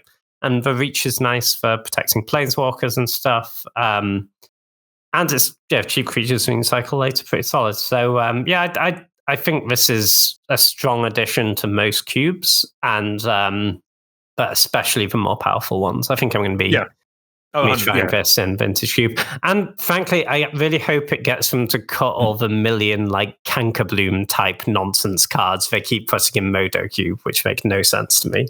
Yeah, so so I think I do. So I like Cankerbloom in mine, but that's because it's a 3-power. Yeah. With this card, I'm more interested in the fact it's a 2-mana 3/3 in my cube. In yours, it's because of the cycling, destroy an artifact. That is the the overlap. Yeah. Oh my god! Keyword: 2 mana, 3 power and toughness. Wow, busted. It just blocks that Grizzly Bear. Marvelous. All right, let's keep it going. We're moving on to multicolored next with Hirewood Gearhulk. This is 2 red, green for a 7/7 artifact creature construct with Vigilance, Menace, and when this creature enters, other creatures you control get +2/+2 and gain Vigilance and Menace until end of turn. Damage can't be prevented this turn. So this is a lot of Magic card. It is very expensive, and the mana pips are tricky to cast it. But that's for me. This isn't a card that we're hard casting. So when they printed Atraxa, and we got to play with that for a bit, it kind of showed me that creatures that can be cheated by different sources are really good. So to me, how I'm thinking about this is this is a Crater Hoof style of card that you can tinker for, or you can cheat into play with a Goblin Welder, or still natural order for it. I'm not 100% sure if that's something that we need yet, but that is interesting, and that could be why people test it. Obviously, as just the big green thing that wins the game, it is not as good as Crater Hoof. This not having haste is kind of bad, actually. But it is still a 7/7, so you might not kill your opponent on that one turn, but you might be able to do it on the next turn, finish them off with this. The fact that this, in theory, can go in more decks than just Crater Hoof is interesting and is a reason why I could be tempted to run it. My gut is that we're not there yet. I haven't really found the go wide green creature Goblin Welder crossover deck yet. But that doesn't mean it might not exist in the future. For me, this is an interesting card. I'm probably going to pick up if it's cheap and keep an eye on, and maybe add later on if something kind of develops there as an archetype. Yeah, I see what you mean about the thing where it's an artifact that gives you additional ways to cheat it in. But my issue is that in the artifact deck, I think you're just not going to have a wide enough board of creatures for ETB to actually be good. And if ETB isn't very good, then it's kind of just a big idiot that they can kill and you didn't really get anything out of. So I think, it probably doesn't get there for me. 7/7's big, and if they can't deal with it, they'll be in trouble. But when I'm going to the effort of cheating something into play, I don't want it to just be they had a Doomblade, so it didn't do anything, So you'll still get the ETB of this, but if you don't finish them off, your board will shrink back to its normal size, and you don't get to hit with your 7/7. Yeah, I do. Yeah, I do. I think this. If I'm none of the Gearhulks in this set are astronomically amazing. I think they're all kind of cool and interesting, and if the synergy works for you, then there's a reason to run them rather than just raw power level. I think with all of them, to be honest with you, which does bring us nicely onto Bright Glass Gearhulk. What do you think of the Selesnya one, James? Yeah, this card's interesting. So it's green, white, hell of a mana cost for a 4/4 artifact creature construct. It has First Strike and Trample, and when this creature enters, you may search your library for up to 2 artifact, creature, and or enchantment cards with mana value 1 or less. Reveal them, put them into your hand, then shuffle. That mana cost's tough. White, green. The thing is with white, green is you have to actually be Selesnya, Yeah. And that is truly the worst. The worst case scenario. It's a tough place to be. No, I'm sure sure sometimes Selesnya is good. I tend to find that often my Selesnya decks are also playing some other colors, and that's very tough with white, green, green. I said this is like a lot of magic card for 4 mana, right? 4/4 first strike, trample, get 2 things is strong. The challenge with this card, as well as being able to cast it, is you have to be getting stuff that doesn't suck on turn 5. Like, if you're casting this and getting an Elvish Mystic and a Noble Hierarch, this is no good for you. So you want to be thinking things like Mother of Runes keeps value late game, like Retrofitter Foundry could be a great one. Maybe you're doing some like Retrofitter Gaia's Cradle shenanigans. Or you have some combo piece that this is fetching, but honestly, I don't know what it is. It seems kind of tough to me. It's like it's a powerful card, so it's one to keep on your radar, but I just don't really see where this fits. All right, what I've got is I have the note to mention that Selesnya sucks, and that is a reason to possibly test this. Casting this and going to get a Shadow Spear and a Bone Splitter will deal your opponent a lot of damage. If we're going down that route, we could get a Sigarda's Aid and a Colossal Hammer. Oh, that kind of slaps. So what would this be? Does that make it a 14/14 first strike trample? That's pretty large. That's big. Like that seems worth doing. And there are some other cool like. I kind of like that. I think Hammer Time is a cool answer. There's probably just enough equipment matter stuff in Selesnya. Like, I mean, White's doing a lot of heavy lifting there, but there is like.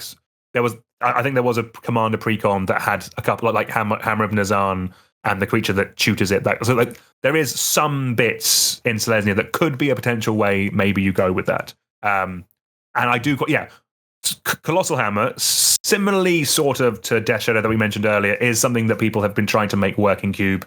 And maybe this could allow that. Like, Sigarda's Aid effectively lets you cheat the equip cost on Colossal Hammer, so this becomes massive. That's pretty fun.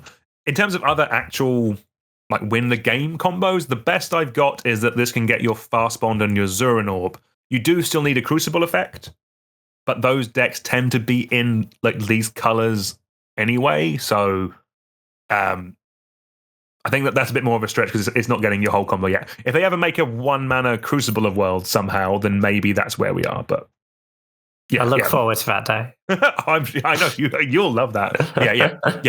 I think Sigarda's Aid Colossal Hammer is probably the swingiest thing we can do with it. There is a bunch of fair stuff, but I think we're not here for that normally. All right, let's move on to our next card. Next up, we have Hashaton Scarab's Fist. This is a white and a black for a 1/3 legendary creature zombie wizard, and it has whenever you discard a creature card, you may pay 2 and a blue. If you do, create a tapped token that's a copy of that card, except it's a 4/4 black zombie. So this is not one for every cube. I do know this. I put this on this list specifically because of the new cube I built, which is the goal of that cube is to do slower things over multiple colors. There are more of these cubes popping up, like the Live the Dream cube has been on Mitgo for a while. The Chromatic cube has been on Arena for a while. It's a slower environment where where the mana of this isn't daunting and you have time to set up. There, I think this is really cool. That with like this was like a Merfolk Looter or some other repeatable discard effects, just to pitch cards, make them 4/4s, seems like a really strong build around. Like just like putting in a Shriekmaw or a Muldrifter with this, getting your awesome strong ETB effect. That seems really good. And like the creatures are still going to the graveyard, so you can still do stuff with them when they're in the graveyard as well. I think that's cool. It is very slow. It needs a lot of support, and I probably should just leave this in Commander. But I want to try this in my lower power level cube or in my slower cube, because I think this is a cool, very interesting build around card that doesn't like there are just cards that make you discard cards just naturally in cubes and stuff. Like there's the looters, there's Faithless Lootings. I know we're going into red there, but it's fine. Don't worry about it. I think this is a cool card. Not one for every cube, but I want to test it. Yeah, no, I think this card's sweet. Yeah, like if your cube contains, reanimate and animate dead, then you probably shouldn't put this card in it. But this seems like kind of nice as a way to get a bunch of value and potentially like cheat something really big into play, but in a way that's a little bit more interactable and a little bit less snowball-y than just straight up reanimation. And it's also, I just quite like the design of this card. I think it's been a bit of a trend in Magic in the last sort of 5 years that it felt like basically all the cards enabled themselves. Yeah. Like, there were a lot of sets where I think they'd have printed this card and it would have had a way to discard a card. Yes. And I think Cube is actually 100%. better when you have to work, right? When you have to work to enable your cards. And I think I actually like that about this one. But again, that is a warning, obviously you need a bunch of ways to discard a card if you are going to put this in your deck. I think it's a sweet card. Yeah.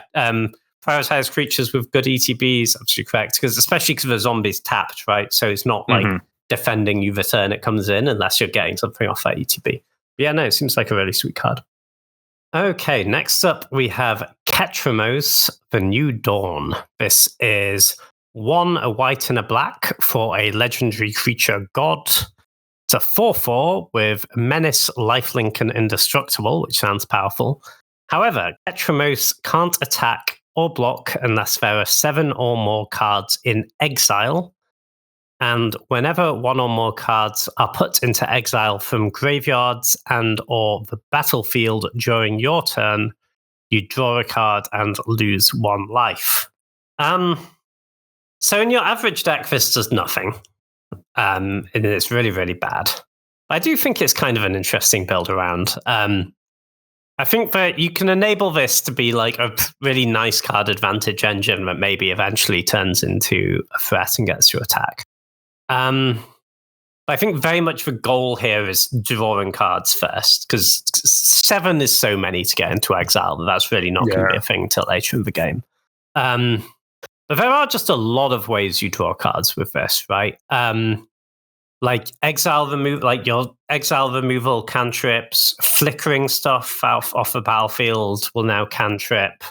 Like your Ephemerate is just going to be a draw to. That's kind of sick. You really want the repeatable ones though. Like Failure seems kind of sick with this. You're just getting a card on every attack, and it's either player's thing, right? So even if you attack with Failure and you have to blink out their thing to get so they don't block it, you still get your card, and that's really cool. I think maybe one of the best things you can do with this is just Parallax Wave. Like Parallax Wave is going to draw so many cards with this. That card was already nuts, but this makes it better.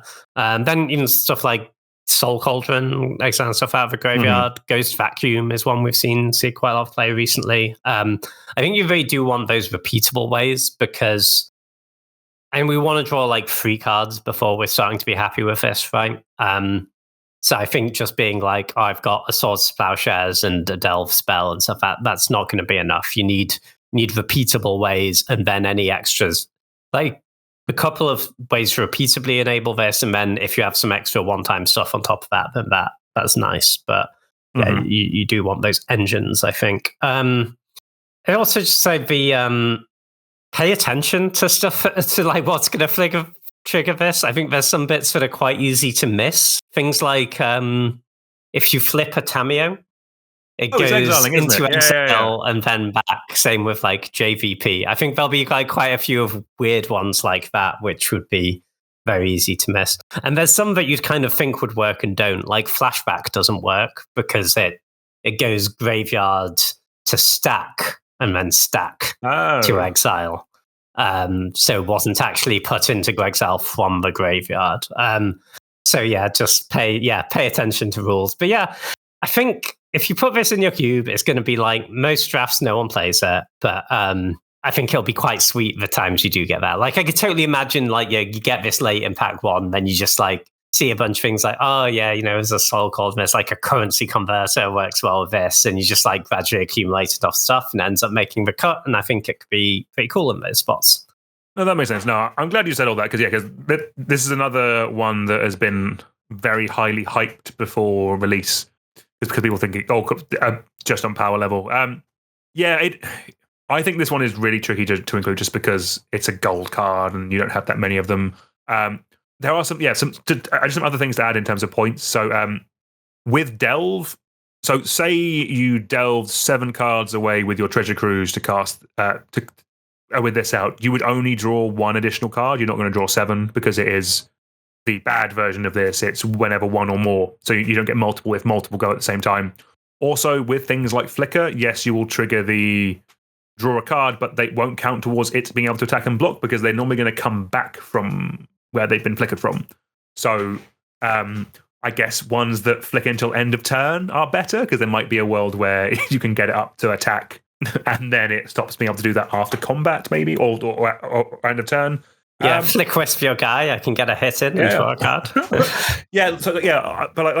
I'm glad you're talking about this as an engine rather than as it's a 3-mana 4/4 that you can attack with. Yeah, it's not 3-mana 4/4. Yeah, I'm glad that's where we are with this. And that's the thing. Yeah, there will be.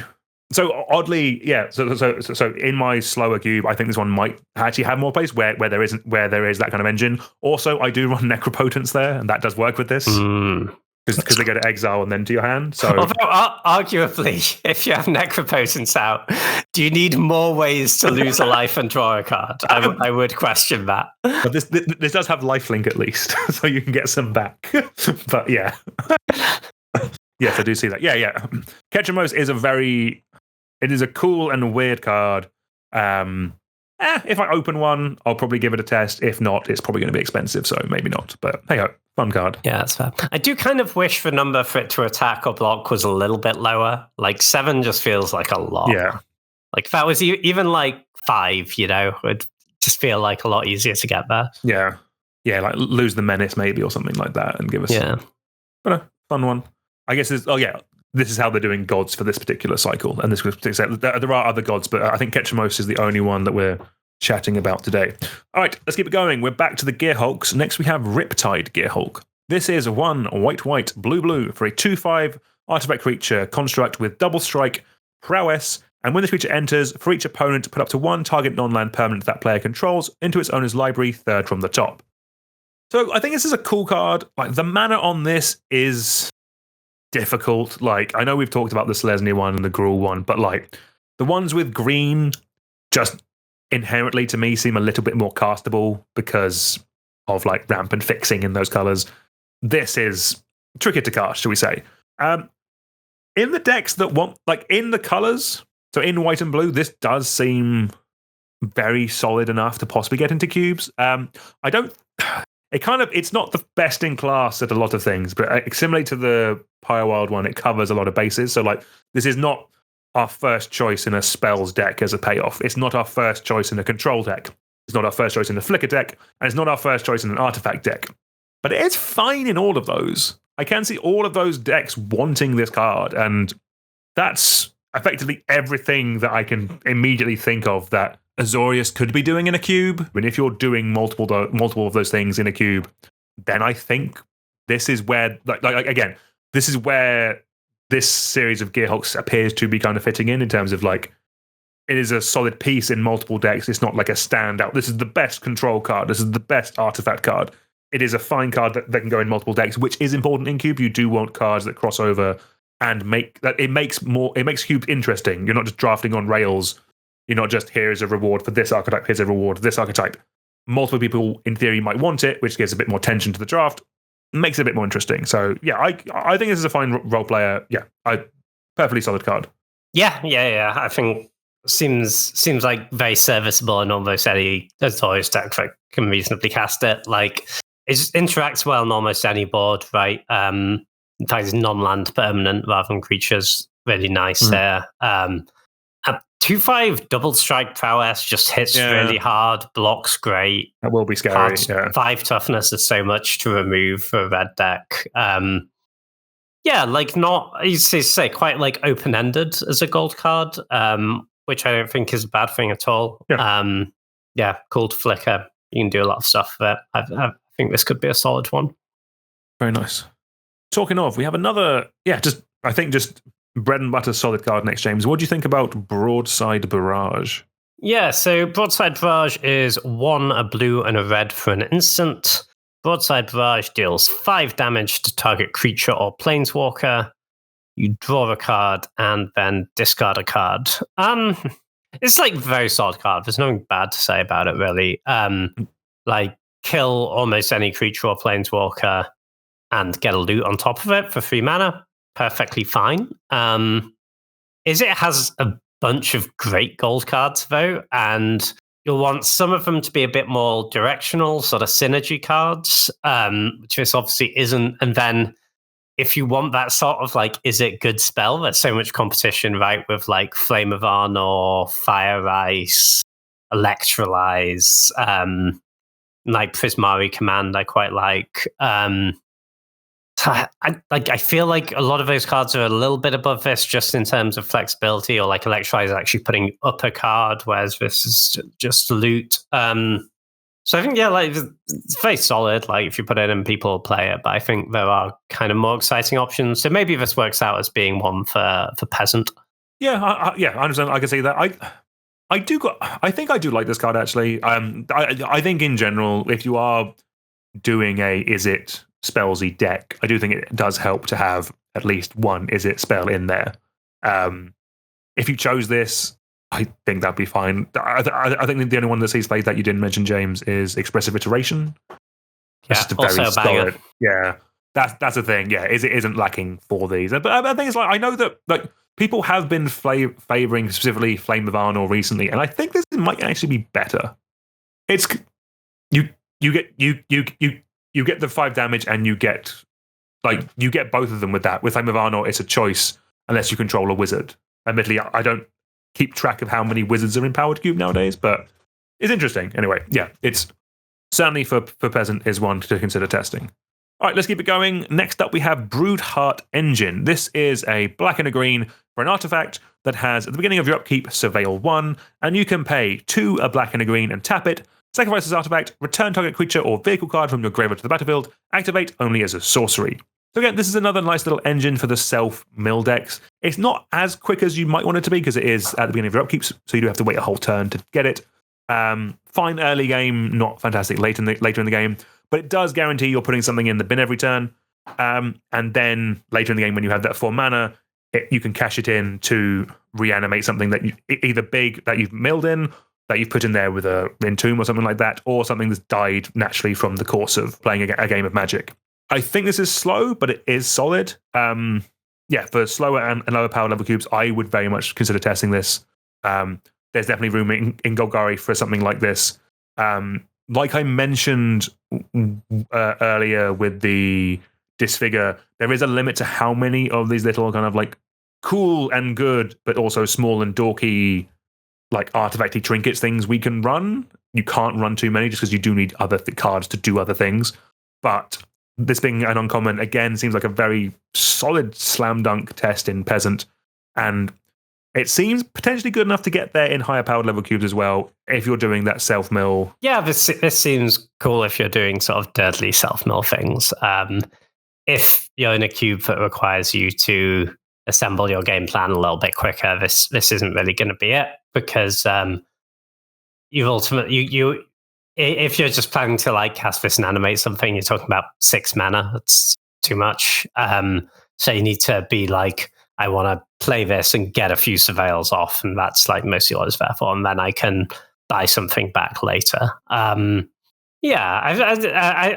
think it's fine. I think it's a lower power level card, kind of like slower search for Scanter kind of vibes, right? Solid inclusion, like it for Peasant. If there's a spider spawning in your cube, then consider this. If not, maybe not. Is that the way to put it? Yeah. Sure. Very nice. All right. We have our last multicolored card, James. Do you want to talk about Loot the Pathfinder? Sure do. It's a lot of words.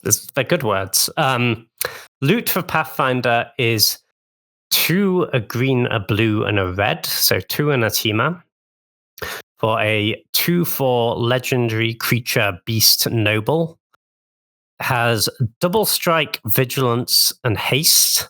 And it has 3 exhaust abilities. First one is you can pay a green and tap Loot. Remember, it has haste, so you can do this turn it comes in, to add 3 mana of any one color. You can pay blue and tap Loot to draw 3 cards, or you can pay a red and tap to deal 3 damage to any target. Now, these are exhaust abilities, so you can only use each of these once per game. But those are three pretty pretty banging abilities. I get to cast an Ancestral Recall, a Lightning Bolt, and a Better Dark Ritual. Sign me up. Flavor-wise, shouldn't that be a black ability? But never mind. Yeah. Green's never had rituals. I don't understand that, but never mind. There we go. So the issue is, right, it's if you just want to like cast this on the fair, it's basically a 6-drop, right? Because it's so bad to just cast loot and then don't get an ability off and then they kill it that you most of the time you're going to want to wait until you're at 6 mana. Then you can but then it's sick, right? You can cast loot, attack with it, because 2/4 double strike vigilance haste, that's kind of hard to block. So you can get your attack in and then just like cast an Ancestral Recall or bolt something that same turn. And then even if they killed it, for 6 mana, you they traded for removal spell, got an attack in and drew 3 cards.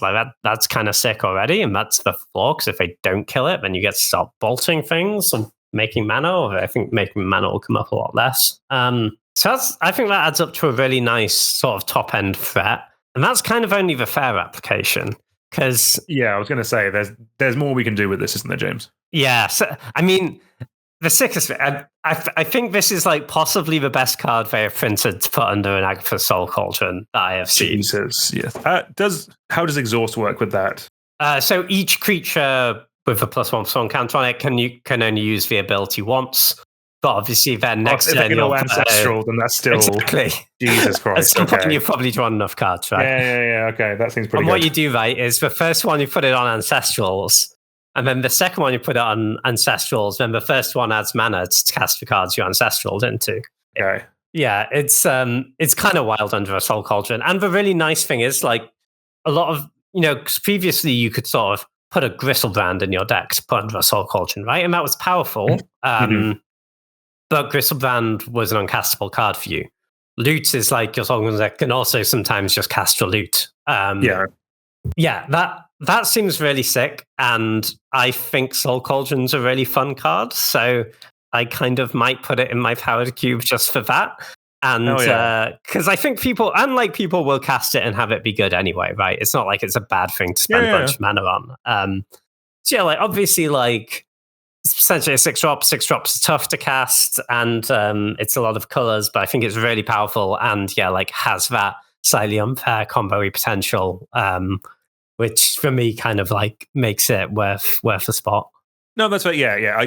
I think this might go in a deck as a fair creature, but it's not going to go in a cube only as a fair creature. Only other thing just to add is the Exhaust will only count.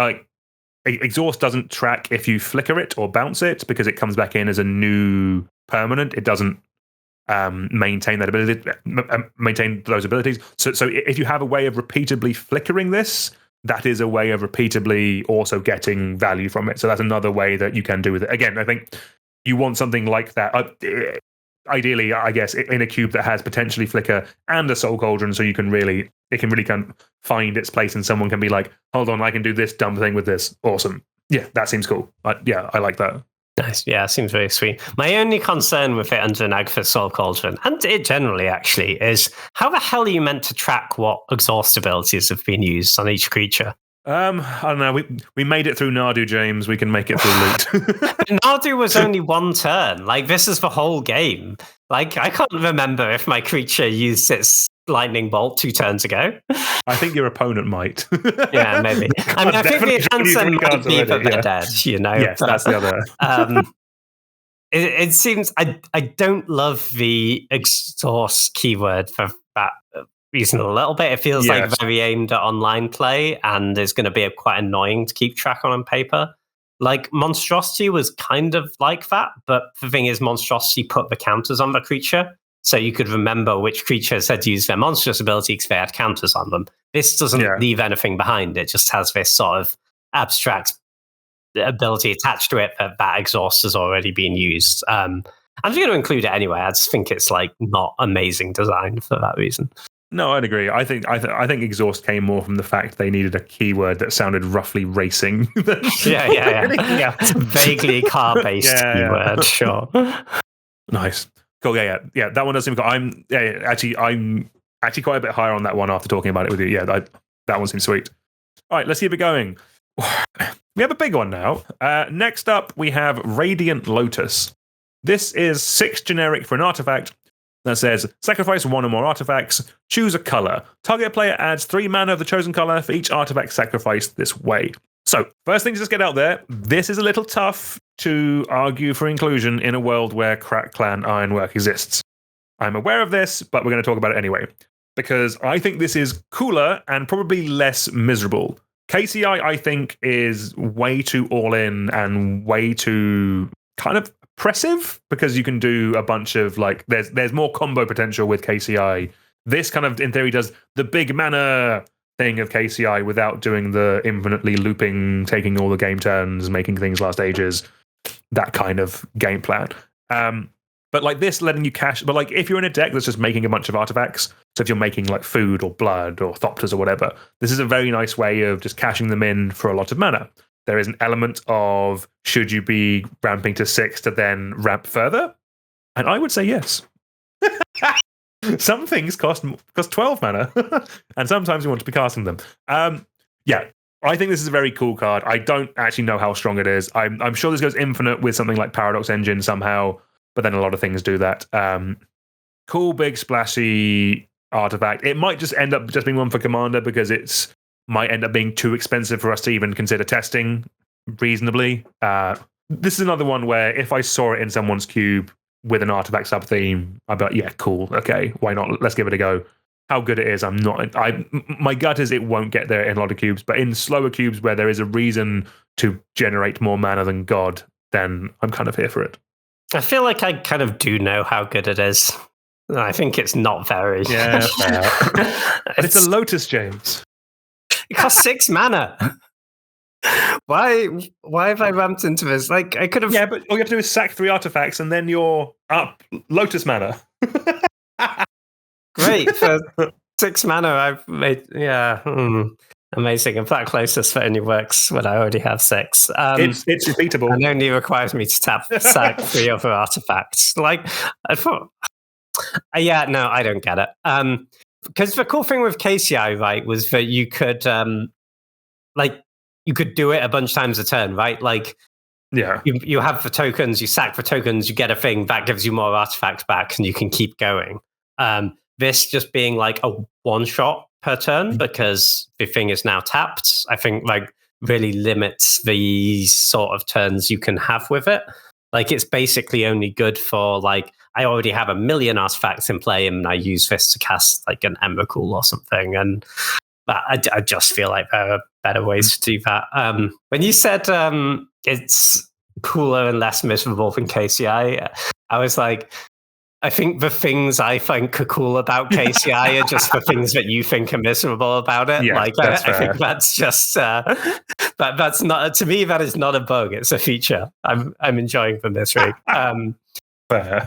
Yeah, no, this one, I think we leave this to a Commander player. If you do open this, my advice would be to find a group of Commander players nearby, because there always are some, they're everywhere. And then you trade from this card for like anything else to put in your cube. And I think that'll be a pretty good exchange for you. You're such a miser, James. But yeah, bah humbug. Yeah, no, I do agree. I do agree with the utter limits on this card. I could see myself playing it if I open one in my slower cube because I think it's more fun. I will never play KCI in that cube. I think that's fair. Yeah. Also, I do want to clarify, when I go and rant about cards, like, obviously, if you think they're cool, put them in your decks. I'm not here to tell you that to you. I'm just giving you the vibes I get from the cards. And the vibe I get from this one is that I don't want to put it in a cube. But I'm not here to ruin anyone's fun. Go play the cards you want to. No, what we do, James, is we tinker into this because some of the newer artifacts don't have ETBs, they have cast triggers. Aha. Aha, indeed. All right, let's move on. We have 2 more artifacts left. The next one's from the Commander set, and I quite like this one, James. What do you think of Stride Hanger Automaton? Yeah, this one I think is kind of cool, actually. So Stride Hanger Automaton is 3 generic mana for an artifact creature construct. So 1/4 says Thopters you control get +1/+1. If one or more artifact tokens would be created under your control, those tokens plus an additional 1/1 colorless Thopter artifact creature token with flying are created instead. Yeah, this seems pretty sweet, actually. Like, I think if you have an artifact deck which just creates a decent chunk of tokens, that's not that hard to do. This could be pretty strong. Like, just every treasure, blood, clue, servo, whatever your cards are pooping out. Or other Thopter, I guess. Or other Thopter. Just come with a free 2/2 flyer. Yeah. That's really strong. Like, 2/2 flyers get them dead, you know? It gets like really stupid with a Retrofitter Foundry as well. Okay, nice. Because if you have a Thopter in play and you play Retrofitter, you can just sack the Thopter for no mana to Retrofitter. You get a 4/4 and another Thopter. Obviously, if you want to do it again that turn, you need to pay 3 to untap for Retrofitter. But just getting to pay 3 to make a 4/4 essentially is pretty sick, and you can do it once a turn for free. That seems great. I guess it goes infinite if you have Clock of Omens, but I mean, that card sucks, so you probably shouldn't put it in your queue. But it does go infinite with a Clock of Omens, right? Like, you sack for Thopter, tap for Retrofitter, you get a 4/4 on a Thopter, you tap for 2 creatures, artifact creatures you just made to the clock to untap for Retrofitter, and you can go again and you get infinite creatures. That's pretty cool. I don't know if there are any cubes that run Clock of Omens, but if they do, get this guy going in there. I think generally this is just like so many cards now just create these dorky little artifact tokens, right? Like the maps for clues, for treasures, bloods, etc. Like that's just so common. But I think a decent amount of cubes you could just like slot this in. It would create a pretty respectable number of Thopters pretty quickly and would be a real threat. So I quite like it as like a little colorless build aroundy thing, which is actually going to go in quite a variety of decks, right? Because those artifact tokens are created across like a lot of different colors and kind of different archetypes. So it might be kind of a cool one. No, definitely. Like the other place I see this is that it's a archetype I've seen a couple of places. Like, I think the first place I saw it was at that Cube Clash London. There was a cube there that had a win con in its cube that was effectively Academy Manufacturer and Time Sieve, and a bunch of ways of making tokens. So basically, the way you won by it was just making so many tokens every turn that you could take infinite turns with Time Sieve. And I've added that to my slower cube, and I think this card is perfect there because effectively it kind of does impressions of both sides of the combo. It does an impression of the Academy Manufacturer because it makes you an amount of tokens. Not as much as Academy Manufacturer because that makes an obscene amount of tokens, but this will make you an additional token each time, which can help out with that plan. This might be a bit more of a stretch, but the Time Sieve is in theory your win con. And this pooping out 2/2 flyers, like this with an Academy Manufacturer, will make you a lot of 2/2 flyers, and that is effectively a win con. So I like this because effectively it's more than just 2 cards. It's now there's another card that kind of help bridges it, and it's in theory something that more people can add to their slower cubes as a cool thing to do with it. Yeah, for sure. And I think it goes in a lot of places, right? Like if you put it in your cube, like for example, the draft we did of it, I drafted food. I'd totally have put this in my food deck as well. I think it would have been great. So I was just like reliably making at least 1 food every turn, often multiple. And the food is mostly in like you get multiple instances of create a food, not like create 3 foods. So you do get a Thopter with each one. So yeah, I feel like if you put it in your cube, it'll like crop up in a lot of different places, but is not just to like put it in any deck. You do have to do some work, and I think that's quite cool. There's not a lot of cards that really work like that. Yeah, it's this kind of element is still very unique, and there's not many that does it. And yeah, it does seem cool. Well, time for me to read, James. Our last artifact of the day is also our first Planeswalker of the day, and also our first equipment of the day. I did not think I would be saying that sentence. We have next the Aether Spark. This is 4 generic for a legendary artifact Planeswalker equipment with 4 starting loyalty. Has the static ability of, as long as the Aether Spark is attached to a creature, the Aether Spark can't be attacked, and has, whenever a equipped creature deals combat damage during your turn, put that many loyalty counters on the Aether Spark. It has a +1 of attach the Aether Spark to up to 1 target creature you control, put a +1 counter on that creature. Has a -5 of draw 2 cards, and a -10 of add 10 mana of any colour. So, this is a weird card, and is not something we have seen before at all. Let's clear up some rules before we move on. So, if it's unequipped, then it can be attacked like a Planeswalker. If it is equipped, then it can't be attacked. Either way, you only get to activate its abilities once a turn. Also, the wording on that static is the same as Umezawa's Jitte, in that the creature only has to deal combat damage. It doesn't say to a player. So if your opponent blocks, you still get the counters on it. That is great if the creature has something like double strike, as you will get double counters. This part, I might need you to clarify with me, James. I'm assuming that if it is equipped and goes to 0 loyalty, it still dies, as it were. I believe that is the case.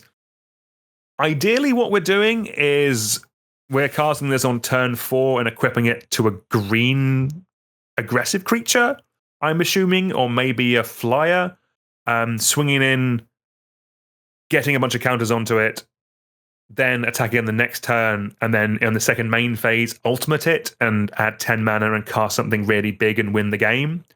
The draw 2 cards is nice. That will also filter through your deck. You can use it for that if it is on a big creature.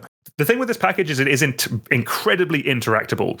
The creature it's equipped to needs to not die, as you can only equip this once a turn, meaning that if they Doomblade your creature before it deals combat damage, this is quite anemic. It'll be on 5 loyalty, but it won't be equipped to anything, so then you can just attack it.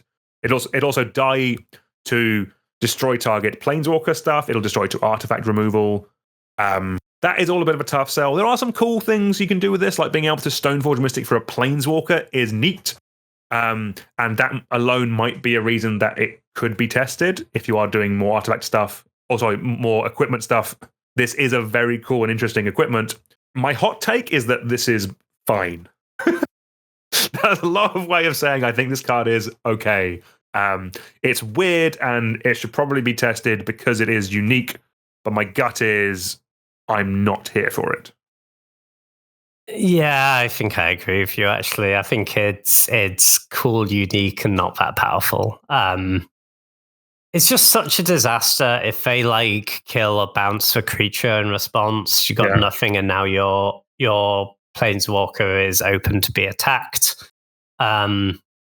You don't, and it's not like, normally when you play a Planeswalker, you get an activation, the activation does something, so you already got value. This doesn't really do anything the first turn you play it.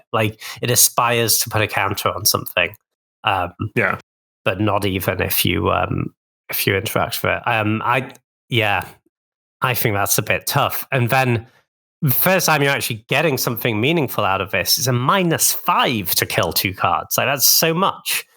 You really have to be attacking it to something really big to get so you get a bunch of counters, so that -5 actually becomes a reasonable cost to pay. But if you're hitting them with a really big creature repeatedly, you're probably winning that game anyway.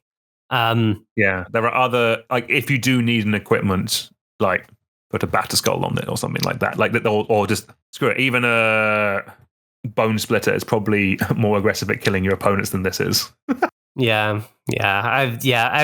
It's a sweet card. I know, maybe you can workshop out your Planeswalker, and that sounds funny. But it doesn't seem good to me, I'm afraid.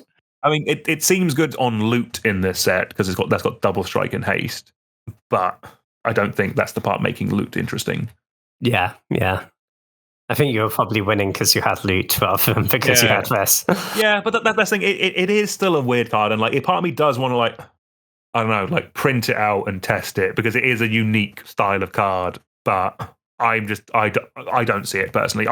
This feels like one that they've kind of played safe. Yes, which is probably a good call. Yes. It's exactly. It's a new card type. It's a new card type with, in theory, text that is reminiscent of Umezawa's Jitte, a famously fair and balanced Magic card. So I can see why they have played it a little safe. Yeah. But in Cube, we like playing the ones where they should have played it safe and didn't. Yeah, the mistakes are great for Cube. Give us that. Yeah. And this one, I think, is quite safe. So yeah, probably not one we're going to be seeing in too many cubes, I would guess. No, very fair. Makes sense. All right, we have a couple of cards to finish up for today, James. Do you want to talk about the completion of a cycle of lands? Yeah, so we got a bunch more verges. We got the Orzhov Verge, the Boros, the Golgari, and the Simic Verge.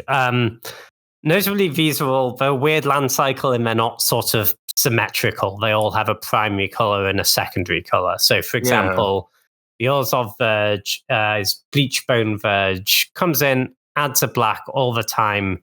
You can tap to add a white, but only if you control a plains or a swamp.